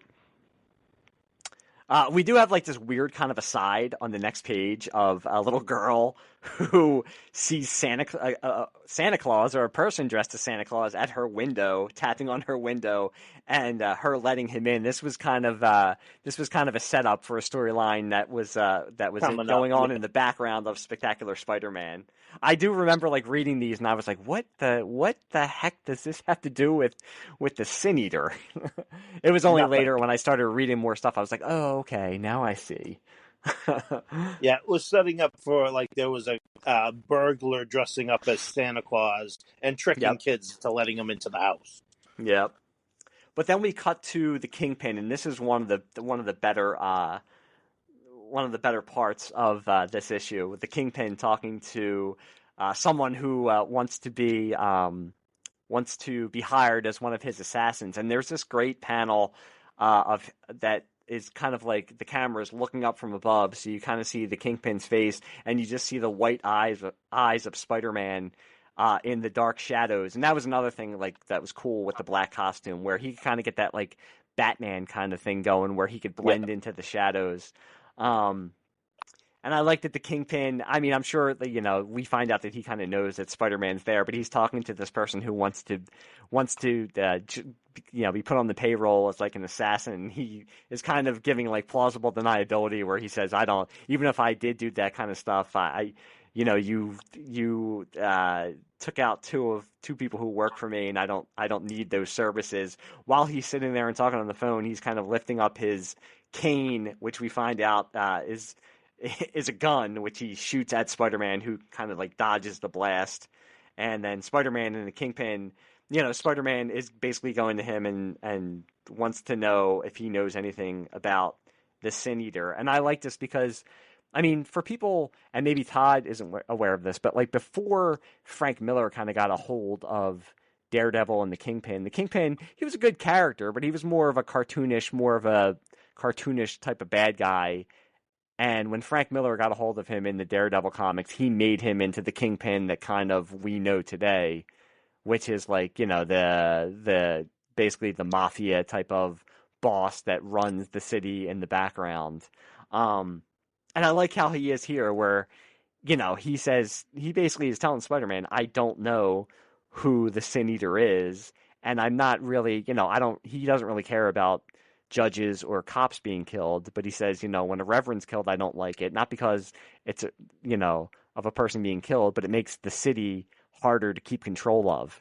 Yes, because they get scared. They start getting scared. And that's again, Peter David is just, these are characters that he hadn't written before, but he already has like a grasp of these characters. And I do like that he says to Spider-Man that Daredevil had already been there, and he said next time you could just do like he did and just knock on the front door. And you see in comic panels that Spidey is like taking out two of the people who were in charge of his security. Spider-Man is getting aggressive. He wouldn't have done that early. He would have just webbed them up at best, Yep. And then we cut to Matt Murdock, who is basically going to do his own investigation. He's checking out some of the seedier criminal bars that he knows about. And he is also kind of taking the direct approach, where he's just walking in and asking if anybody has any information about the Sin Eater. If you've ever seen a Chuck Norris movie and Chuck Norris walks into a seedy bar looking for information, you know exactly what's happening. Yeah. And I do like how it's set up where the bartender and the waitress are kind of like, no, not the window. And, Matt Murdock, these criminals are coming after Matt Murdock, and he takes care of them. He doesn't really learn anything.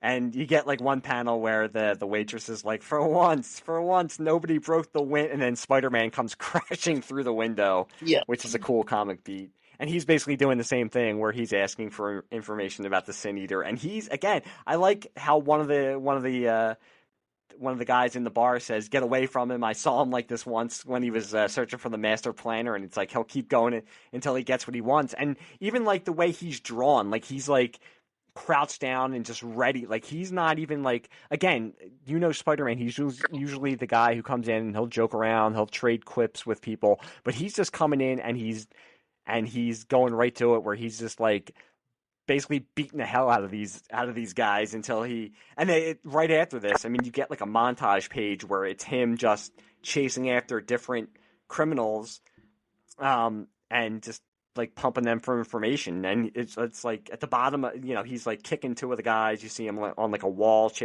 crawling down a wall, chasing after somebody. And like the last picture on the page is him just like with his fist cocked, ready to like punch somebody. And then he gets mean with what he does to the next guy. Yeah. And I love this guy where it's like he knocks on the door and it's this guy's daughter. The guy comes to the door and he's got like the long hair, he's got the big collars, and he's got the necklace with the Coke spoon with the Coke spoon around his neck. Which when I read this, there was no way I knew what that was. But now I was reading, I'm like, oh, okay, I get what this guy's about. Yeah, but even this, like, you'd think he just, like, basically, I mean, you see, like, his daughter hollering, like, Daddy, come back, Daddy! And you see Spider-Man, like, swinging away with him, and that's not, like, your normal Spider-Man. He kidnaps this guy. I mean, he's a drug dealer. He's not a good guy, but... Sure. His daughter doesn't obviously understand that. She just knows he's her daddy, and that she sees this guy, this guy in a black outfit with a bug on his chest, kidnap her daddy and take him off into the sky. And then, he brings him to this seedy bar that is known to be, again, criminals are all over the place, but the guy doesn't want to talk. And Spider-Man's like, well, as far as anybody in this bar knows, you said everything to me. So, nice seeing you. Bye, Jerry. I do have to admit, it's smart. It's something I could see Batman doing. I mean, it is smart to try to get the information, but it's just very un-Spidey-like. Right. But he's to the point where this guy is basically, like, holding onto his legs, like, begging him, like, not to leave him, because he knows, like, because he's seen with him, that these guys are going to think that he gave him some type of information. Right. And he doesn't want to be left behind. Yep. But so Spidey does take pity on him and gets him out of there. Yeah. And then we cut to the next day in the Daily Bugle where Peter is going into work, and the Sin Eater shows up. Looking for J. Jonah Jameson. Of course. And he grabs Marla Jameson, J. Jonah Jameson's wife, and I do like that Robbie Robertson has always been one of my favorite, like, side Spidey characters. And I feel bad because they've never done him right in the movies. Like, he was in the Raimi movies, but like he had like a line or two.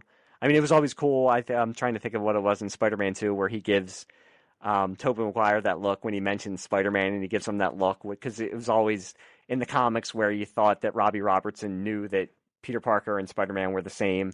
But yeah, he's never been developed in the Spidey movies, but he is one of the great supporting characters in the Spider-Man comics where he says that he's J. Jonah Jameson.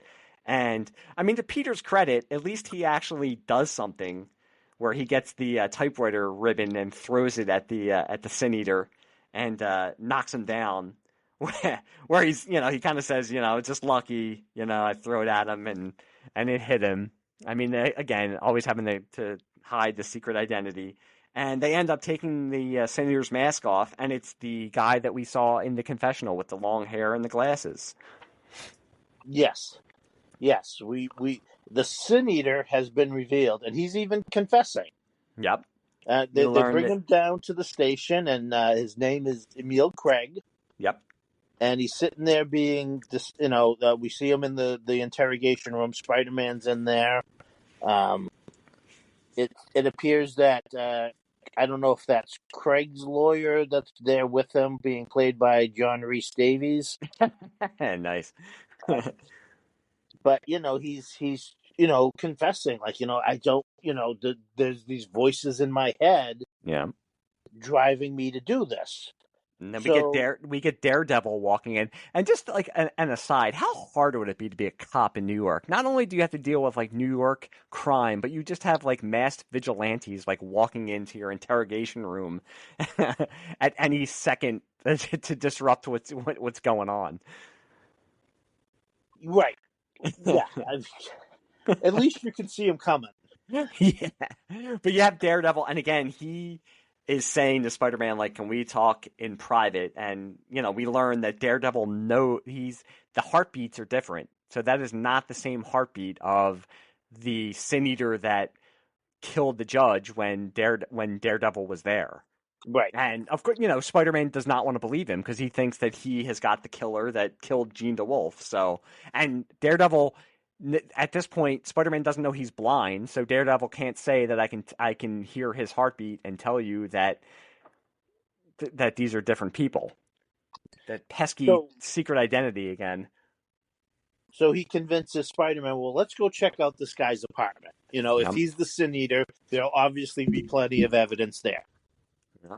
So they go to his apartment. I think it's in the East Village, and they walk in. They walk in there. They're like, what a dump. And they're not. And again, we get like an argument between Daredevil and Spider-Man, where they're kind of like, again, they're showing both of where Daredevil is saying that he's kind of berating Spider-Man for how he treated the drug dealer earlier in the issue, where he like put his life in danger and all that kind of stuff. And Spider-Man's saying, like, he's a drug dealer, first of all. Why do you feel bad for this person? And I think we come to learn that he turned state's evidence, so what he did worked. But Daredevil is saying, like, you put him in danger, and that's not what we're supposed to do. Now, again, I've read Daredevil. I don't know.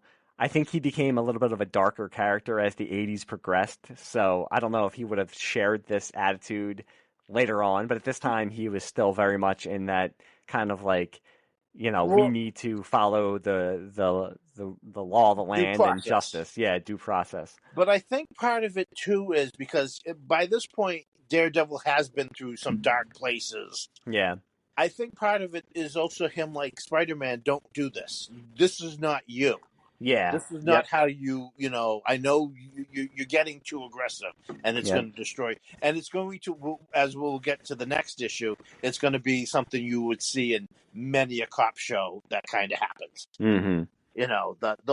Well, I'll say it now. How many cop shows have you seen where the dedicated cop, has finally caught the guy that they've been after, and they're just about to shoot him and kill him because they know they'll get away with it in the court, and the partner's like, don't do this. This isn't you. He's not worth it. You'll ruin your career. I'll have to put you away if you shoot him here. Yep. This is what Daredevil's trying to bring Spider-Man down from. Yep.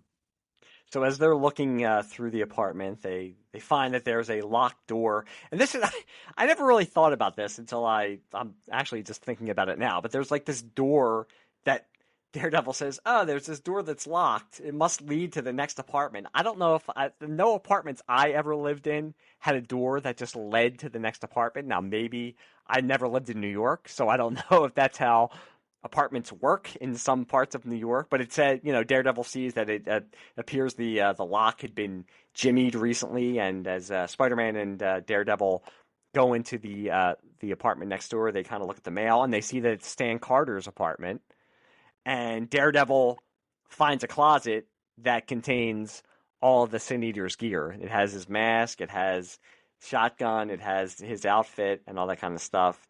And journals, and tape-recorded journals. So they deduced that because Emil Gregg had a history of mental problems, he probably heard Stan Carter making recordings of these journals, and that Emil Gregg thought that he was hearing voices, and this is what led him to believe that he was a Sin Eater. And of course, Spider-Man doesn't want to believe it because through these issues, we've come to like Stan Carter. Just like Spider-Man has come to like him, we've come to like him too. He's we trust him. He's been a likable character.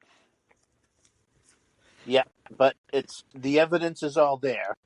So Spider-Man realizes that, Stan Carter, the Sin Eater, next objective was in fact J. Jonah Jameson. So he'll be going to J. Jonah Jameson's house. Yep. And that's where Marla and Betty Brant are. Mm-hmm. So he calls the bugle hoping they're still there, but Robbie says, nope, they're at home. And Peter's like, well, give me the number of home. I got to call there. And I do like how Robbie says, and I know this is supposed to be like tense, and it is, it works, but I like how Robbie Robertson says to him, Jonah will kill me for like giving you the phone number of his house, which is like totally on character. Yes. So he calls, and Betty Brant is there, and she picks up the phone. Jameson residence, and she looks up and sees the Sin Eater is right there in front of her on the other side of the desk, leveling a shotgun at her. And just a great ending where Spider-Man's like hollering over the phone, like, get out, the Sin Eater's coming, get out, get out. And the issue ends with the Sin Eater just unloading the shotgun. And again, like, the last panel is a cut to black, which the joke about Jonah's house aside, I mean, it's a tense way to like end the issue. Now, as far as the door going between the apartments, I wouldn't be surprised because, and it happens, around where we live, where, as apartments, when they were originally built, they were bigger apartments, and as new owners get them, they section them off. Yeah. So it wouldn't surprise me if, it was, Emil's and Stan's apartment were once a single apartment, and a lazy landlord I'll just walk this door between the two apartments and turn it into two separate apartments. Yeah, I could definitely see like a slumlord in New York doing that. Yeah. But do we want to bring up, with Emil Gregg being mistaken for the Sin Eater, do we want to bring up how that connects to, we were talking about the black costume, the alien costume earlier, how that connects to Venom and the creation of Venom? Yes, because Eddie Brock was, he didn't exist yet, really. No, I mean, this was Dave Michelini basically retconned it, but yeah, go ahead. Yes. But basically, Eddie Brock, who was a reporter at the Daily Bugle, jumped the gun and reported that Emil Gregg was, in fact, the Sin Eater, got it put in the papers, and then when, of course, it was revealed he wasn't the Sin Eater, it ruined Brock's career, and he blamed Peter Parker for it.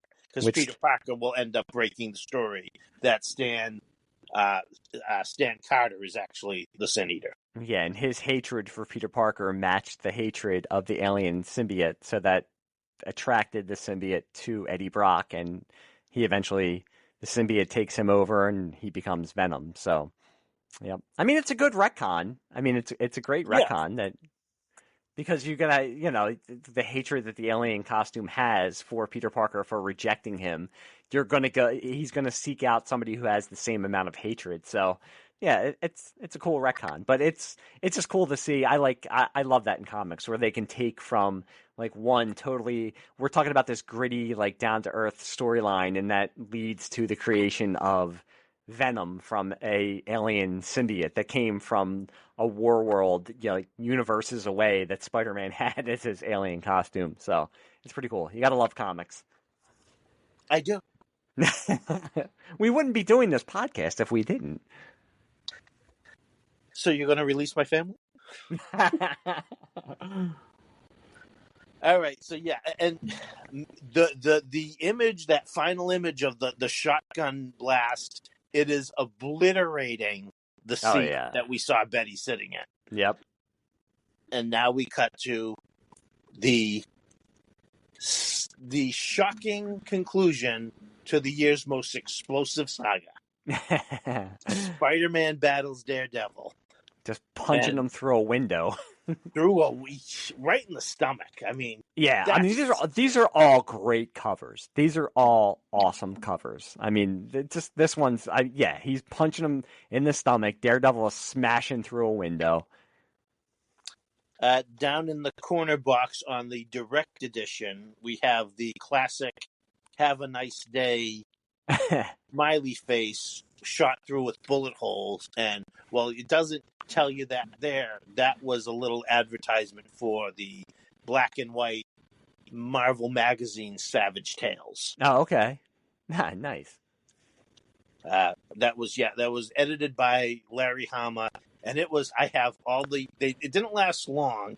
I think it ran about 8 or 9 issues, but I got every one of them, and it was like a really fun, violent anthology action adventure series. Yeah, I wouldn't think you'd be interested in anything like that.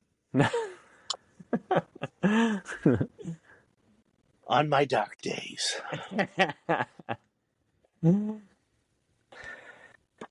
All right, so once again, inside the issue itself, we see Spider-Man and Daredevil swinging through the city trying to make it to Jane Jonah Jameson's house, while we see flashbacks of young Peter Parker and Betty meeting and through the years, and it's a really well done homage to Steve Ditko. I think they might. I don't know if they might actually be taken from the actual issues, but I mean, it is cool. Whether or not it is or not, it's cool that they put it in the those old kind of Ditko style, because that's when Peter and Betty were starting their relationship and stuff like that. Were those early issues of Amazing? So it's cool that they put it in that style. I don't know if they're actually taken from. I thought I read somewhere that they were taken from the actual art, but I don't know. I'm sure if we went through, we might be able to find where they originally appeared if they're not original to this. Yep. Because the last one, I think, is actually a John Romita Jr. Okay.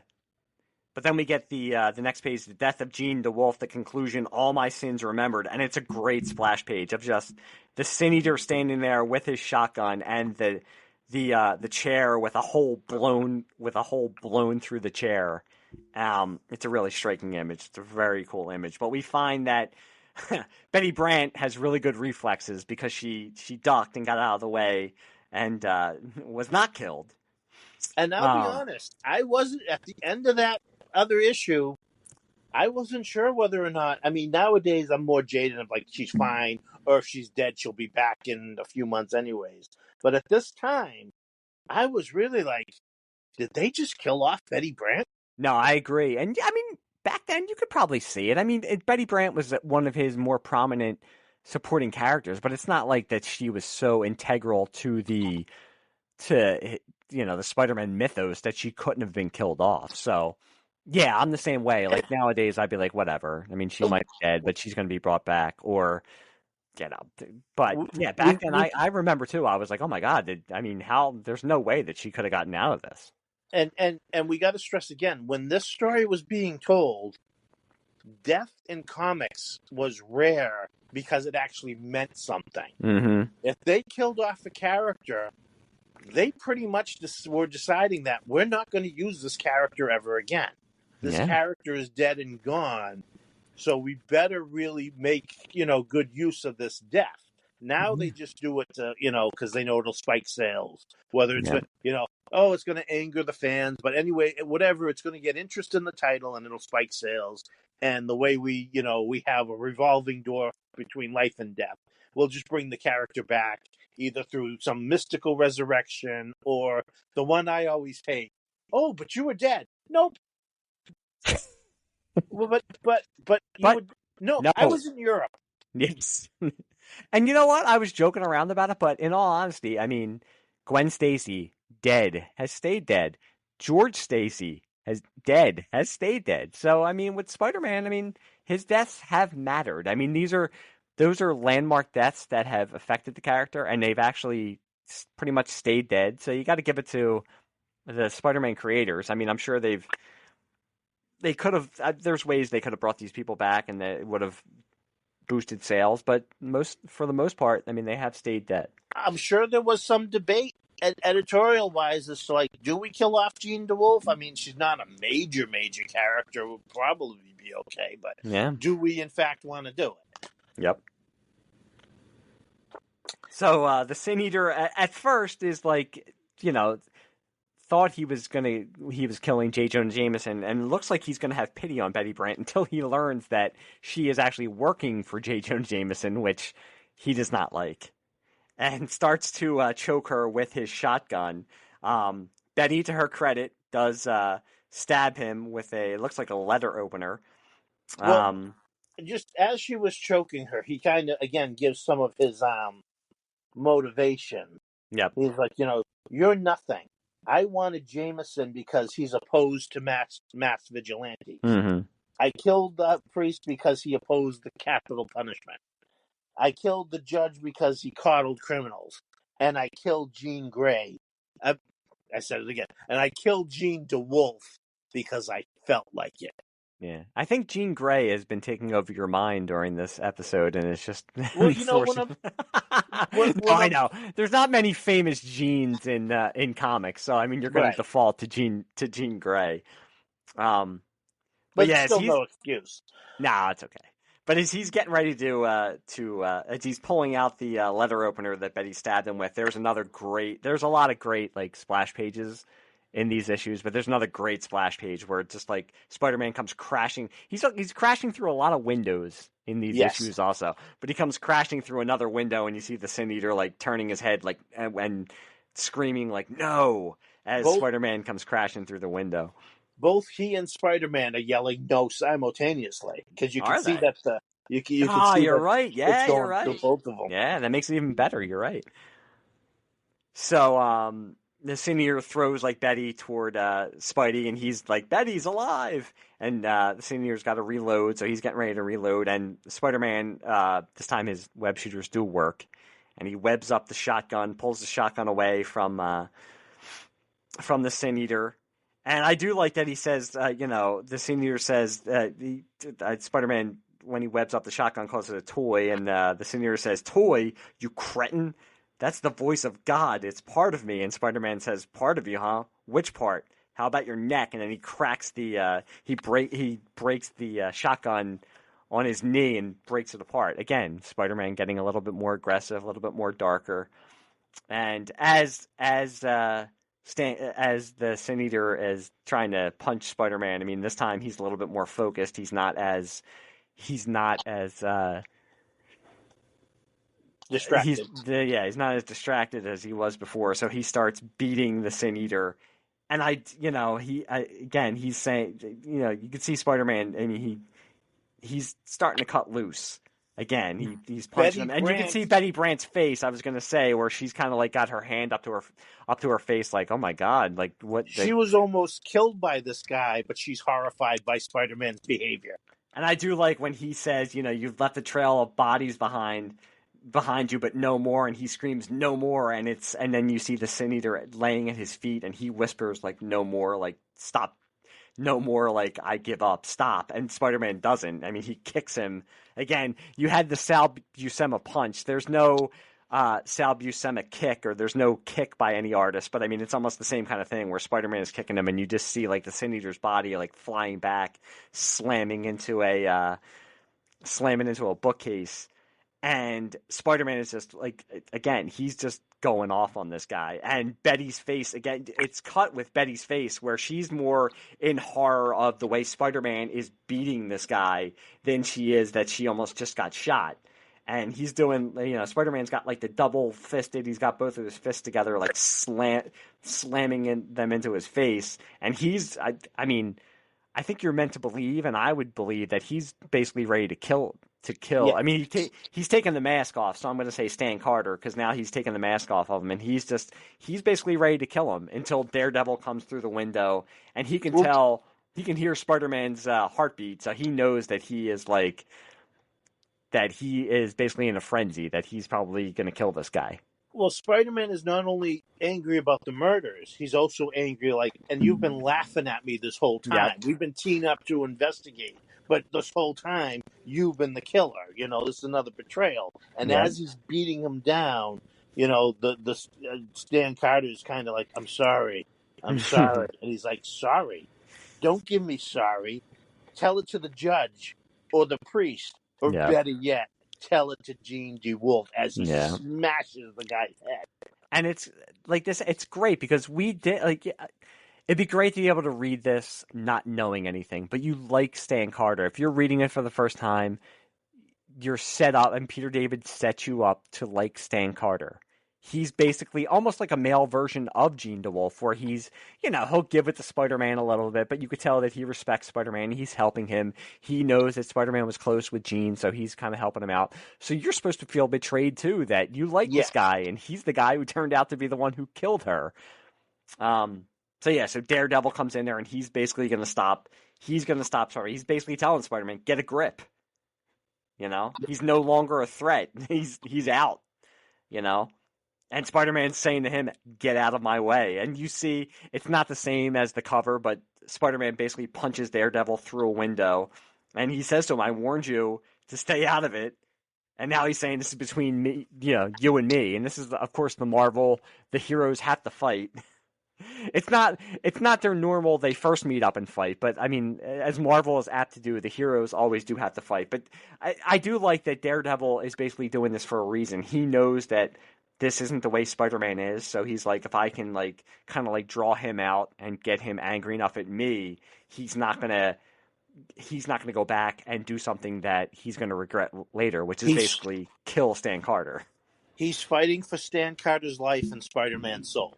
Yep, and I do like that Daredevil, that he said that through the fight, where he's like, I usually couldn't win this fight. Spider-Man is stronger than I am, but because he's so much in a rage, and I'm keeping him off balance, I can basically, he can keep goading him into it where he can Spider-Man isn't focused enough, and he can take advantage of that.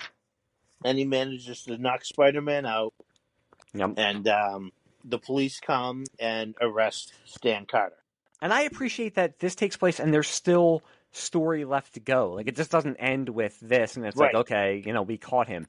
They show the ramifications of Stan Carter's actions and of Spider-Man's actions and of Daredevil's actions. When I was reading it again, I didn't kind of forget about it, but I was like, I forgot that there was this much after the fact. I mean, he's basically caught in the first part of the story, and then there's still a lot left to go. So, yes, we discover that one of the reasons he was Stan Carter was able to be a match for Spider-Man physically was because he was experimented on during his time at S.H.I.E.L.D.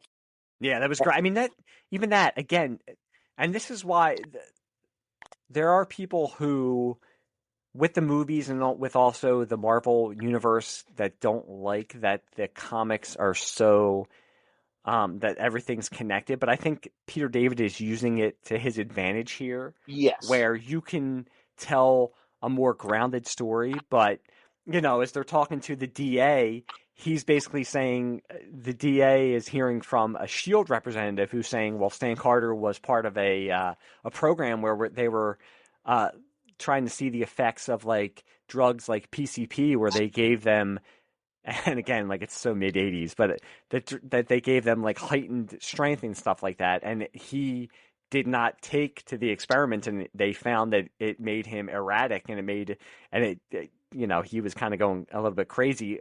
They thought that they had gotten all of that out of his system before he was discharged from S.H.I.E.L.D., but obviously it didn't. The recent death of his partner probably broke what was left of his psyche and turned him into the Sin Eater. Yep. But before that, it's funny because you get a scene with Peter Parker walking into the Daily Bugle, and J. Jonah Jameson and Ned Leeds are coming back.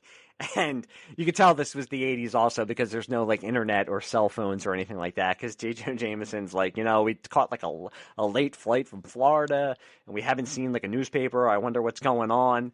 And Peter basically recounts the last couple of issues for JJ and for Ned Leeds, and you just see J. Jonah Jameson's face as he learns that Spider-Man saved his wife.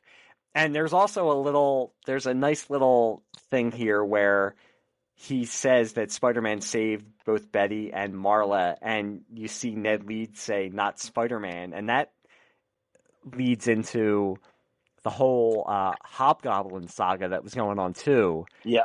Because originally, and this is a whole other convoluted mess. Basically convoluted mess. But Ned Leeds was originally supposed to be the identity of the Hobgoblin before. I can't even remember who it ended up or what. He wasn't supposed to be. Or he wasn't supposed to be. That's it. This is like a whole other thing that. Yeah, a different writer came on the book before it was revealed, and he revealed it to be Ned Leeds when it was supposed to be somebody else. And yeah, it's a mess. It would take an entire podcast to probably cover that. Yeah, but it's a nice little aside where it's one basic panel, and you just see like Ned Leeds say, "Not Spider-Man," and you wouldn't know if you're not, you don't know anything about it, you're not really paying that much attention to it. But it's a nice addition there by, I don't know if Peter David did it or if like the editors told him you gotta like put something in there. But you also see how the public is reacting, finding out that it's basically a cop who was the one who committed all of these murders, and there's a lot of fallout, and then including to the whole with the agency of Shield talking about since what they did to Stan Carter, maybe he's not going to be found guilty. Yeah, he's going to get off on an insanity plea. Yeah. And you see it goes back to Mr. Popchick again. Aunt May calls Peter and says that he's going out into the city, and he's taking his gun with him now. And you see him on the subway, and a couple of younger, again, from Central Casting, punks are bothering him again. And he pulls a gun out, shoots them, gets off the subway. His line. Which one? When the punks are surrounding him and they're saying, give us your money, old man. He says, "I only have one thing on me, but I'll be more than happy to share it with you." Yeah. He pulls out the gun and blows them away.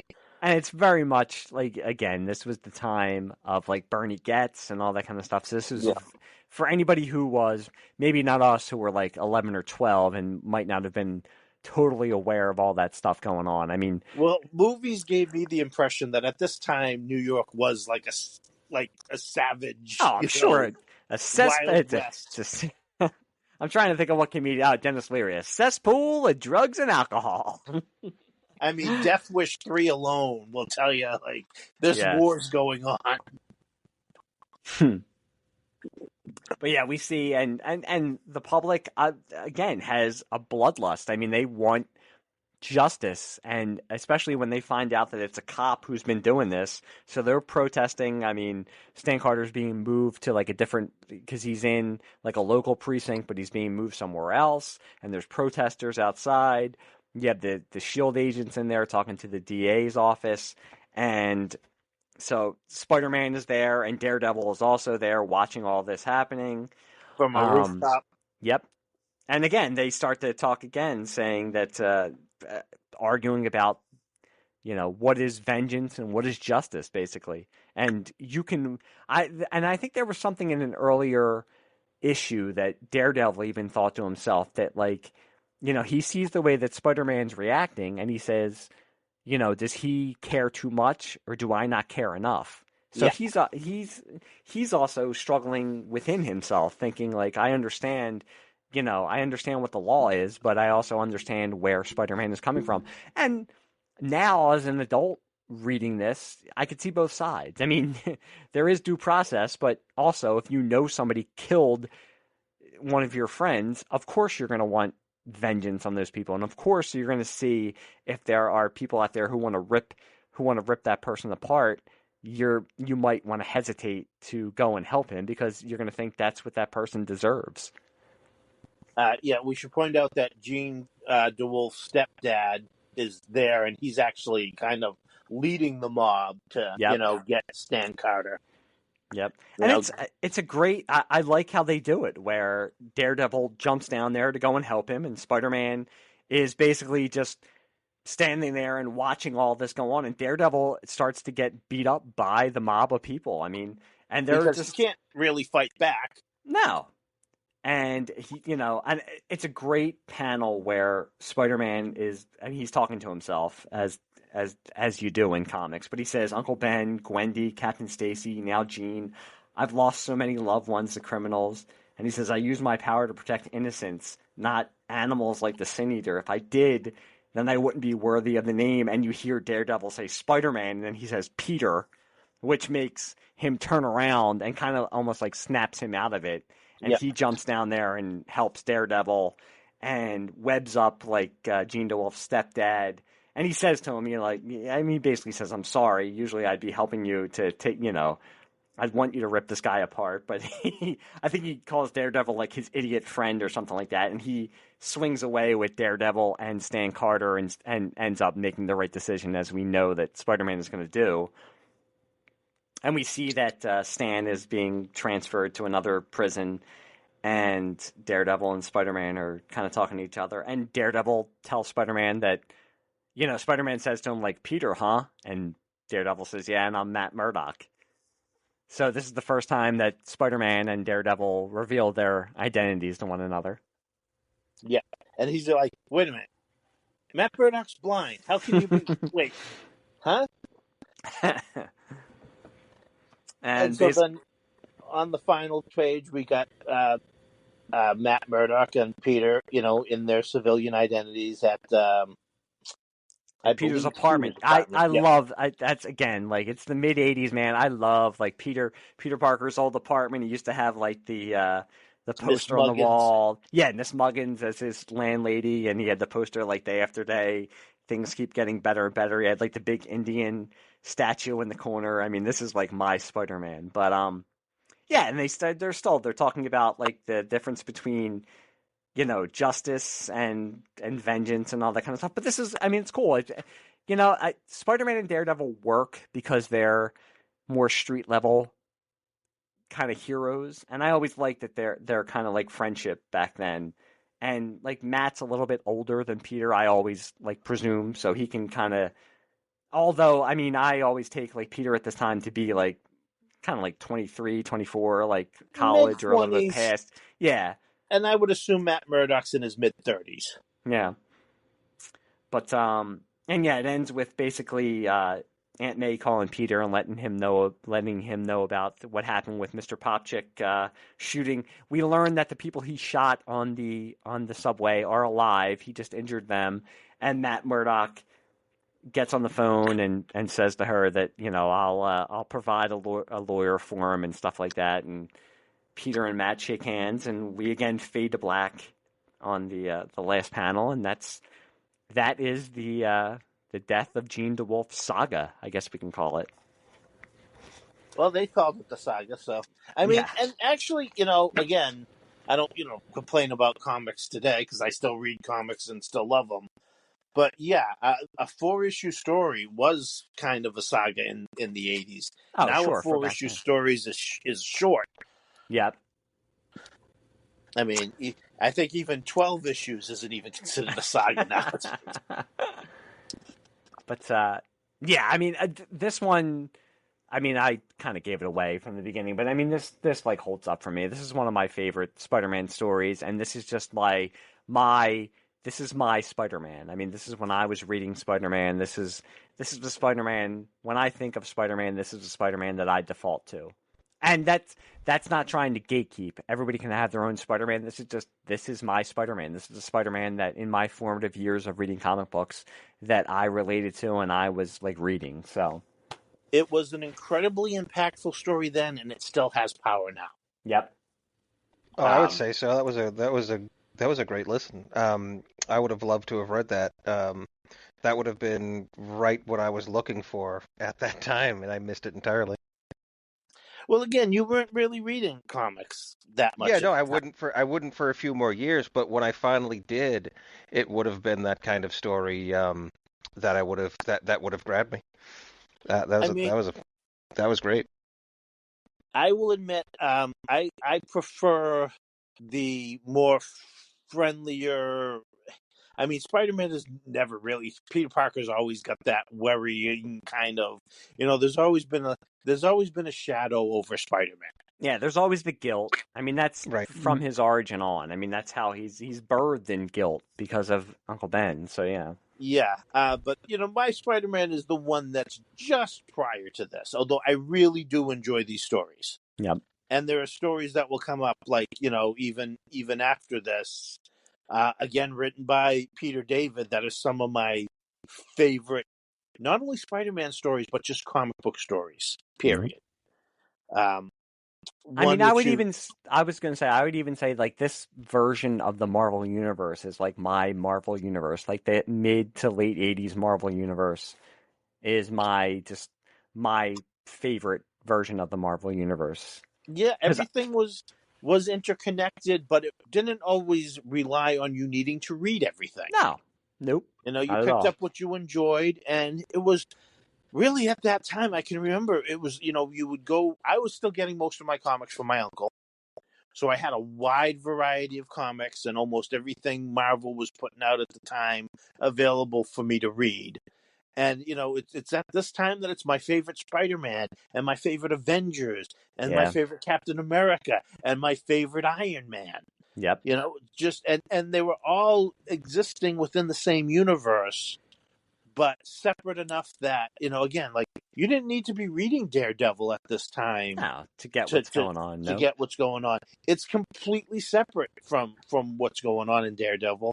And on the other hand, if you were reading Daredevil, you didn't need to read this to follow along. There was no like, oh well, you better pick up these issues of Spectacular Spider-Man because we're going to close up some plot threads over there and not here. It was separate but connected. Yeah, yep. And again, we're not trying to be negative about comics now and stuff like that. I would never you like what you like, but this was just this was like I said in the beginning, this was my wheelhouse for Spidey and just for the Marvel universe in general. So yeah, And this was an awesome read. I mean, I've read this so many times, and like I said, I mean, it would be great to read this and not know what the outcome of the story is going to be, but even knowing it doesn't diminish the impact of it, and it doesn't diminish my enjoyment of the story itself. fantastic story with some fantastic art. I Yep. mean,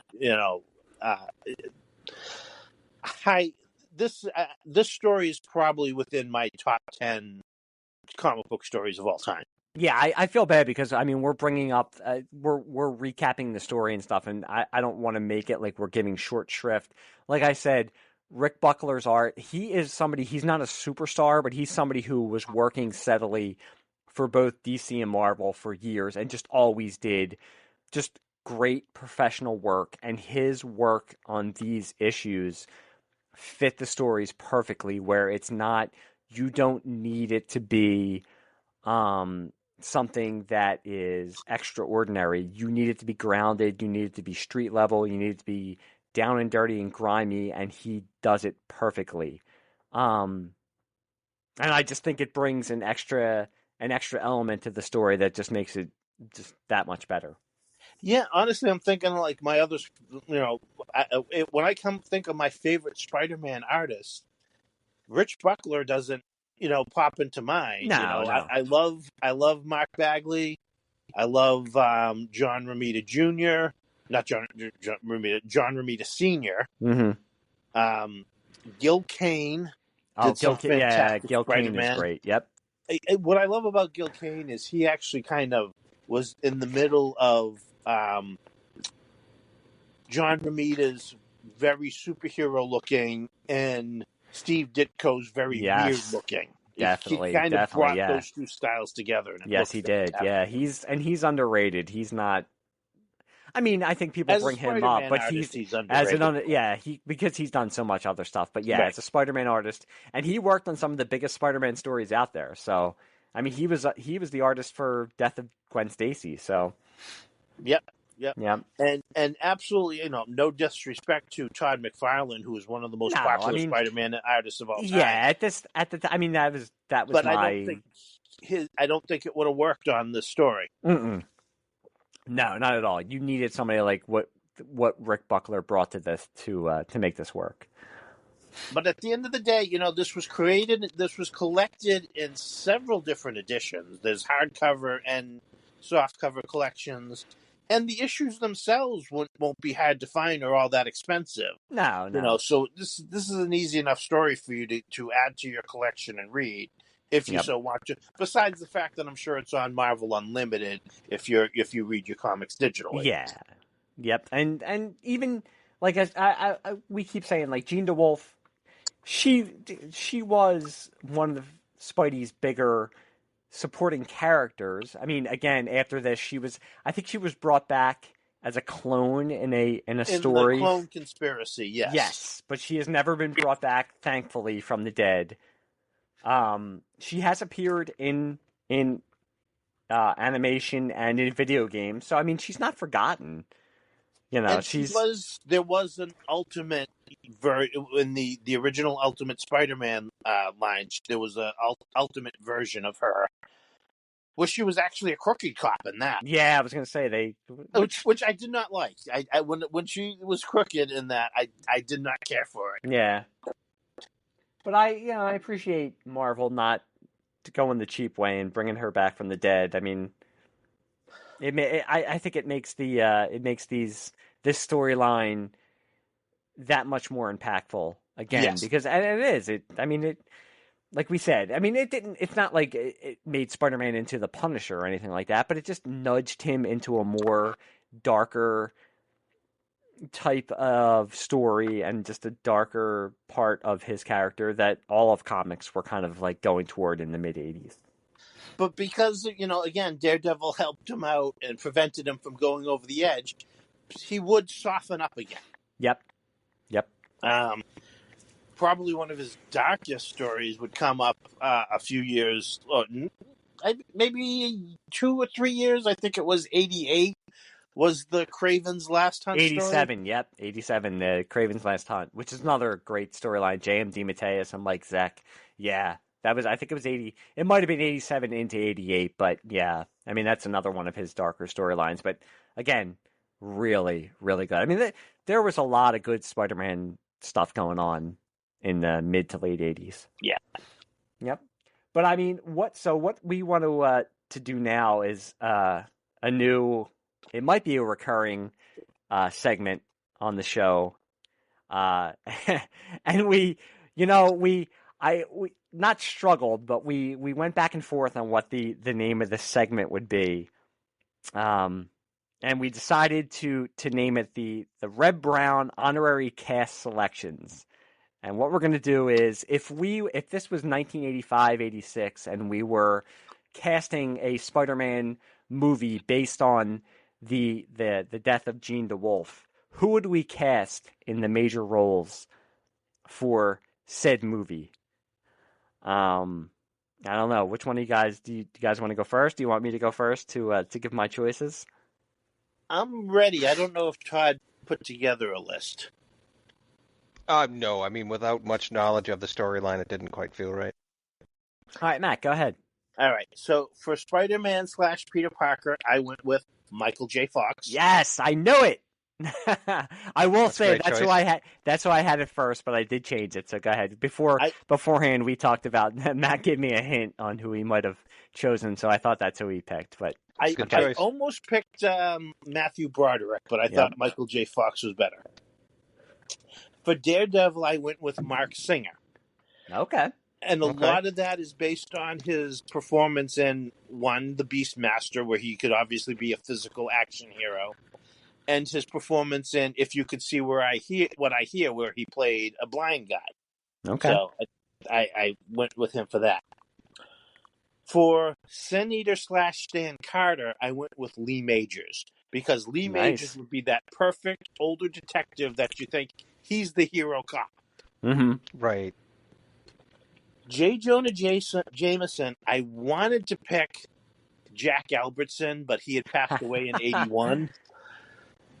So I went with Jason Robards. Good choice. Good choice. Oh, Jason Robards would be a great J. Jonah Jameson. For Betty Brant, I went with Karen Allen. Oh, very nice. Okay. Robbie Robertson, I picked Art Evans, who people will know from Walter Hill's Trespass and Die Hard 2, where he played the technical guy who is going to the Annex Skywalk to set up the array to talk to the planes, and he plays Black Bradley, the homeless man, in in Trespass. Sure. Okay, I know who you mean now. For the Kingpin, I picked Christopher Allen Pallies, which most people will know as King Kong Bundy. Yep. Ah, Good choice. Yep. there we go. Then Aunt May, I went with Jessica Tandy. Who, Very if you, nice. if you look at Jessica Tandy in Cocoon, you're going to see Yep. Aunt May Yeah. instantly. Yep. Yep. And for Mr. Popchick, I figured if we get Jessica Tandy, it shouldn't be hard to get Hume Cronin. Yep. Get them both. I'm sure they would have enjoyed coming together. Yep. Ned Leeds, I was like, who is the most average guy I could think of for 1985, but still a good actor? John Ritter. Ah, nice. Okay. Who John Ritter, I always thought would have been a good Spider-Man, like in the late 70s. But now for Emil Craig, I wanted to pick somebody who people would instantly look at and say, "Oh, he's got to be the bad guy." Billy Drago. nice. Yeah, that's a good one. And then for Marla, I just really went with Marlo Thomas. There you go. I like that. I would have watched that movie. I would, definitely watch that movie. All right. For my Red Brown honorary cast selections, I have for Spider-Man, I have Andrew McCarthy. Nice. All right, on. I was gonna pick Michael J. Fox, but he was always like they always wanted him for Robin in like a Batman movie, and he would have been. Listen, Michael J. Fox would be an amazing Spider-Man, but I just wanted to go with something different. I think Andrew McCarthy back then would have been a really good Peter Parker. For Daredevil, I kind of went the obvious. I did Eric Stoltz, which is a little on the young side, but I could kind of see him as Daredevil back then. He might be a little too young, but I know it's like a little too obvious. But I went with Eric Stoltz. Well, I almost chose Crispin Glover as Emil Craig. I could see that too. Yeah, that would be good. Oh, that would have been a good choice. But again, like you, I thought he was a little too young. Yeah. Well, fortunately, Matt had originally cast Eric Stoltz as Spider-Man in his version, had most of it shot, but then had to change it at the last minute. That's right. J. Fox, and so you could use him for yours. Exactly. For Stan Carter / Sin Eater, I had Daniel J. Travante from Hill Street Blues. Oh, okay. Yep. Oh, yeah. Okay, yeah. Yeah, I could definitely, a little on the nose, but still, I could see him as like, It works. Yeah. But you instantly think cop. Yeah, Yep. Basically. For J. Jonah Jameson, Dennis Farina. Nice. Oh, good choice. Yeah, I could totally see him. You could totally see it as, especially if it's a little less cartoonish. J. Jonah Jameson, right? I could definitely see him as J. Jonah Jameson. For Betty Brant, Courtney Cox. She would be an unknown back then, but she, I think you need like a little bit of an innocence, and she could kind of project that back then. People would have known her from Dancing in the Dark and being Michael J. Fox's girlfriend in Family Ties. Yep. That's exactly. right. It all comes back to Michael J. Fox. That's right. It does, yes. For Robbie Robertson, this one might be a little on the nose. I was thinking of Morgan Freeman. And back in the mid-'80s, he wasn't as big as he is now, or he would become. So I could kind of see him being in like in a 1985-86 Marvel movie as Robbie Robertson. He had experience with Spider-Man on the Electric Company. Yeah, exactly. And he can, I could see him with the gravitas to be Robbie. For the Kingpin, and you know what? I didn't check on when he died, so this might not work, but I was and he would need the money. I went with Orson Welles as the Kingpin. Oh, that would be fun. Ooh. I'd love to see that. Come on. He would take any role, so he wouldn't care. He would definitely do it. I would love to see that. He would definitely do it. Depending on when the filming went, I think it would have been good. It's the reason I wasn't sure entirely when Keenan Wynn died, because I almost had Keenan Wynn as J. Jonah Jameson. Well, yeah. Oh, yeah. I'm going to admit, I did not check when Orson Welles died, but he would definitely take the money. He was doing commercials back then and stuff like that. He would definitely play the Kingpin.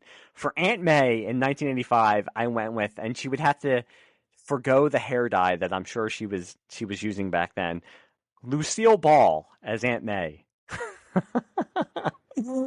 Again, I almost picked Ann B. Davis. Yeah, I could see. Oh, I could definitely see Andy Davis. Yes. Oh, that would be fun.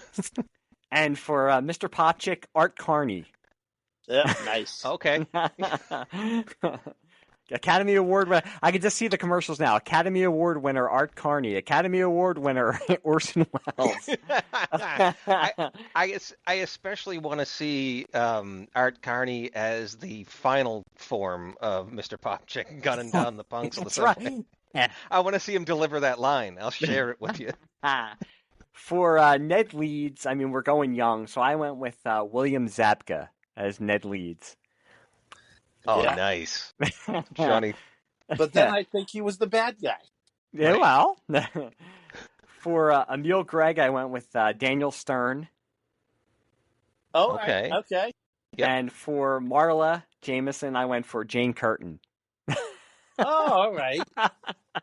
So yeah, this is a movie. You know, I'm not gonna lie. I would love to see. I know they're coming out with the new Daredevil Disney Plus show. I think next year.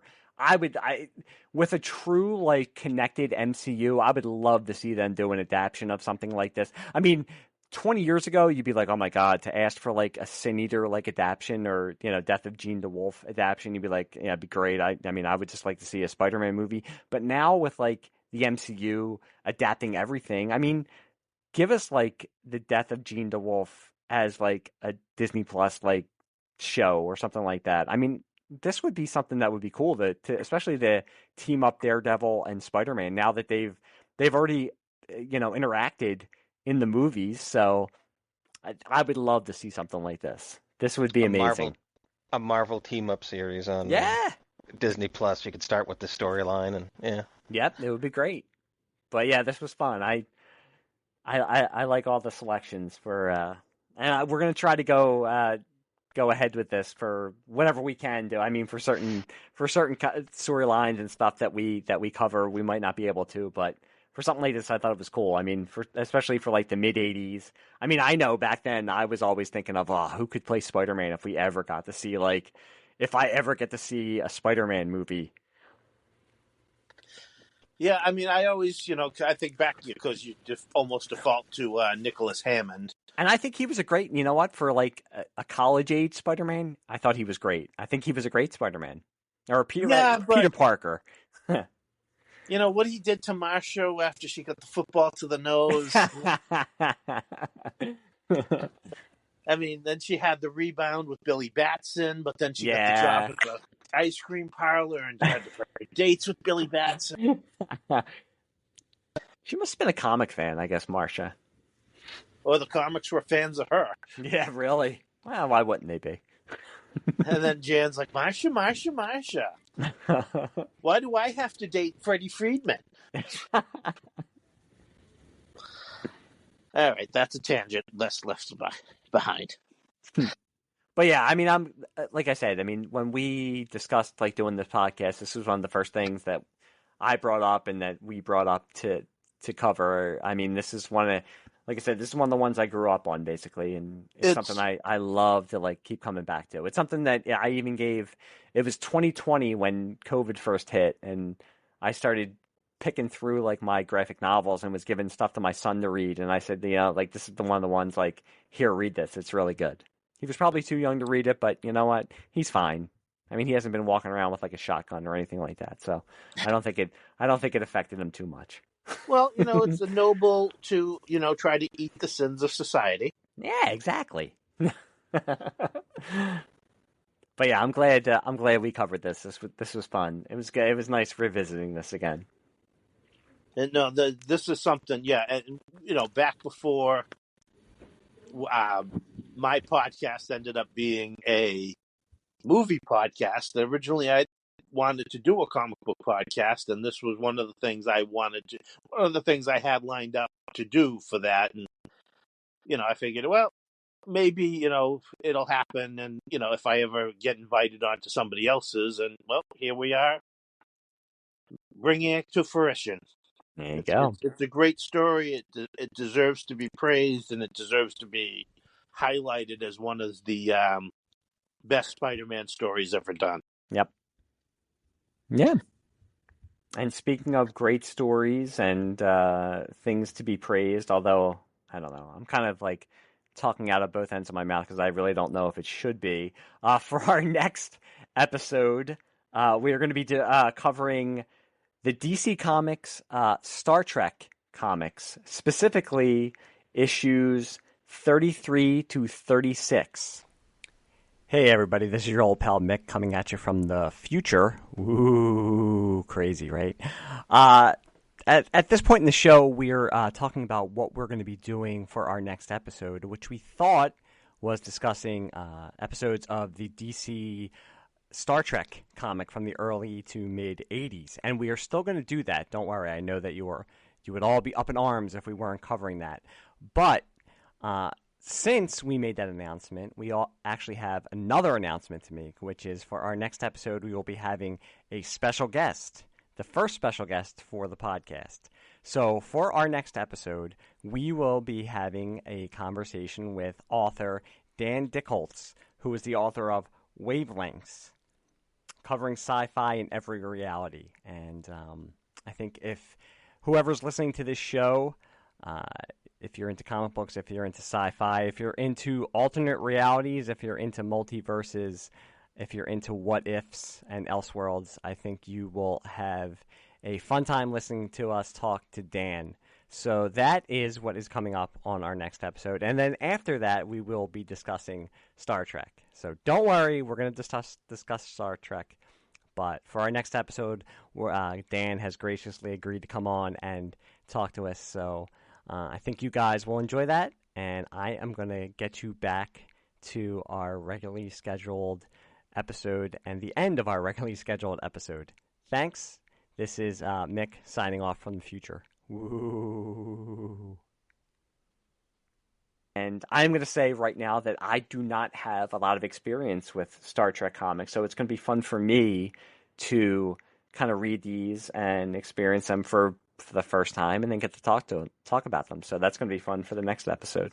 Well, and an unintentional connection is Peter David did a lot of writing for the DC Star Trek. Yes, he did. He helped relaunch it. He wrote a lot of the novels and stuff too, right? Yeah. Yes, he did. Yep.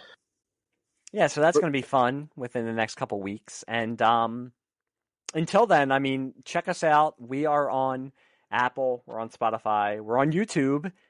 We're on Amazon, although I don't know anybody who gets their podcast from Amazon, but you can go on there and get your podcast. And we're on Google also.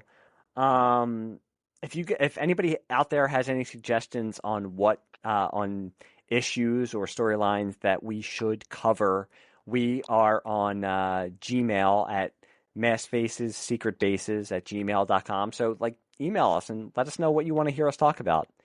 But yeah, I look forward to reading the Star Trek issues for the next one and delving into that, because it's something I know about, but I've never really read any of the Star Trek stuff. So it'll be interesting.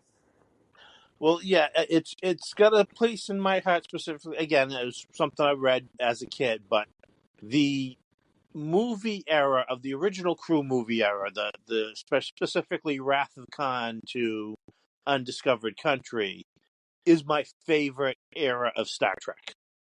When you consider all the different movies and all the different TV shows and stuff, that era of Star Trek, I love the uniforms. I love the fact that it was like a Cold War period for the Federation and the Klingons in particular. And I just love that series. They did a lot of great stuff with it. And it will kind of be a recurring, every now and then we'll be going back to it, because I also want to discuss the Mirror Universe saga that happened during that period as well. Cool. There you go. I have no idea what you're talking about, but it sounds pretty cool. No, I'm kidding. I've heard about that kind of stuff. Again, I am no expert on Star Trek, so it will be a very interesting next episode with me. I'm very much a Star Trek virgin, as a lot of people who are Star Trek fans have probably said before. And on that note,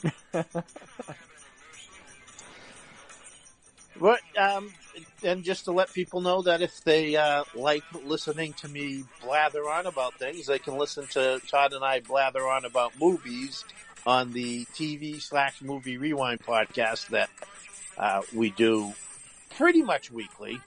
You can find us on, Spotify, Apple Podcasts, Google, and Amazon, and pretty much anywhere you listen to.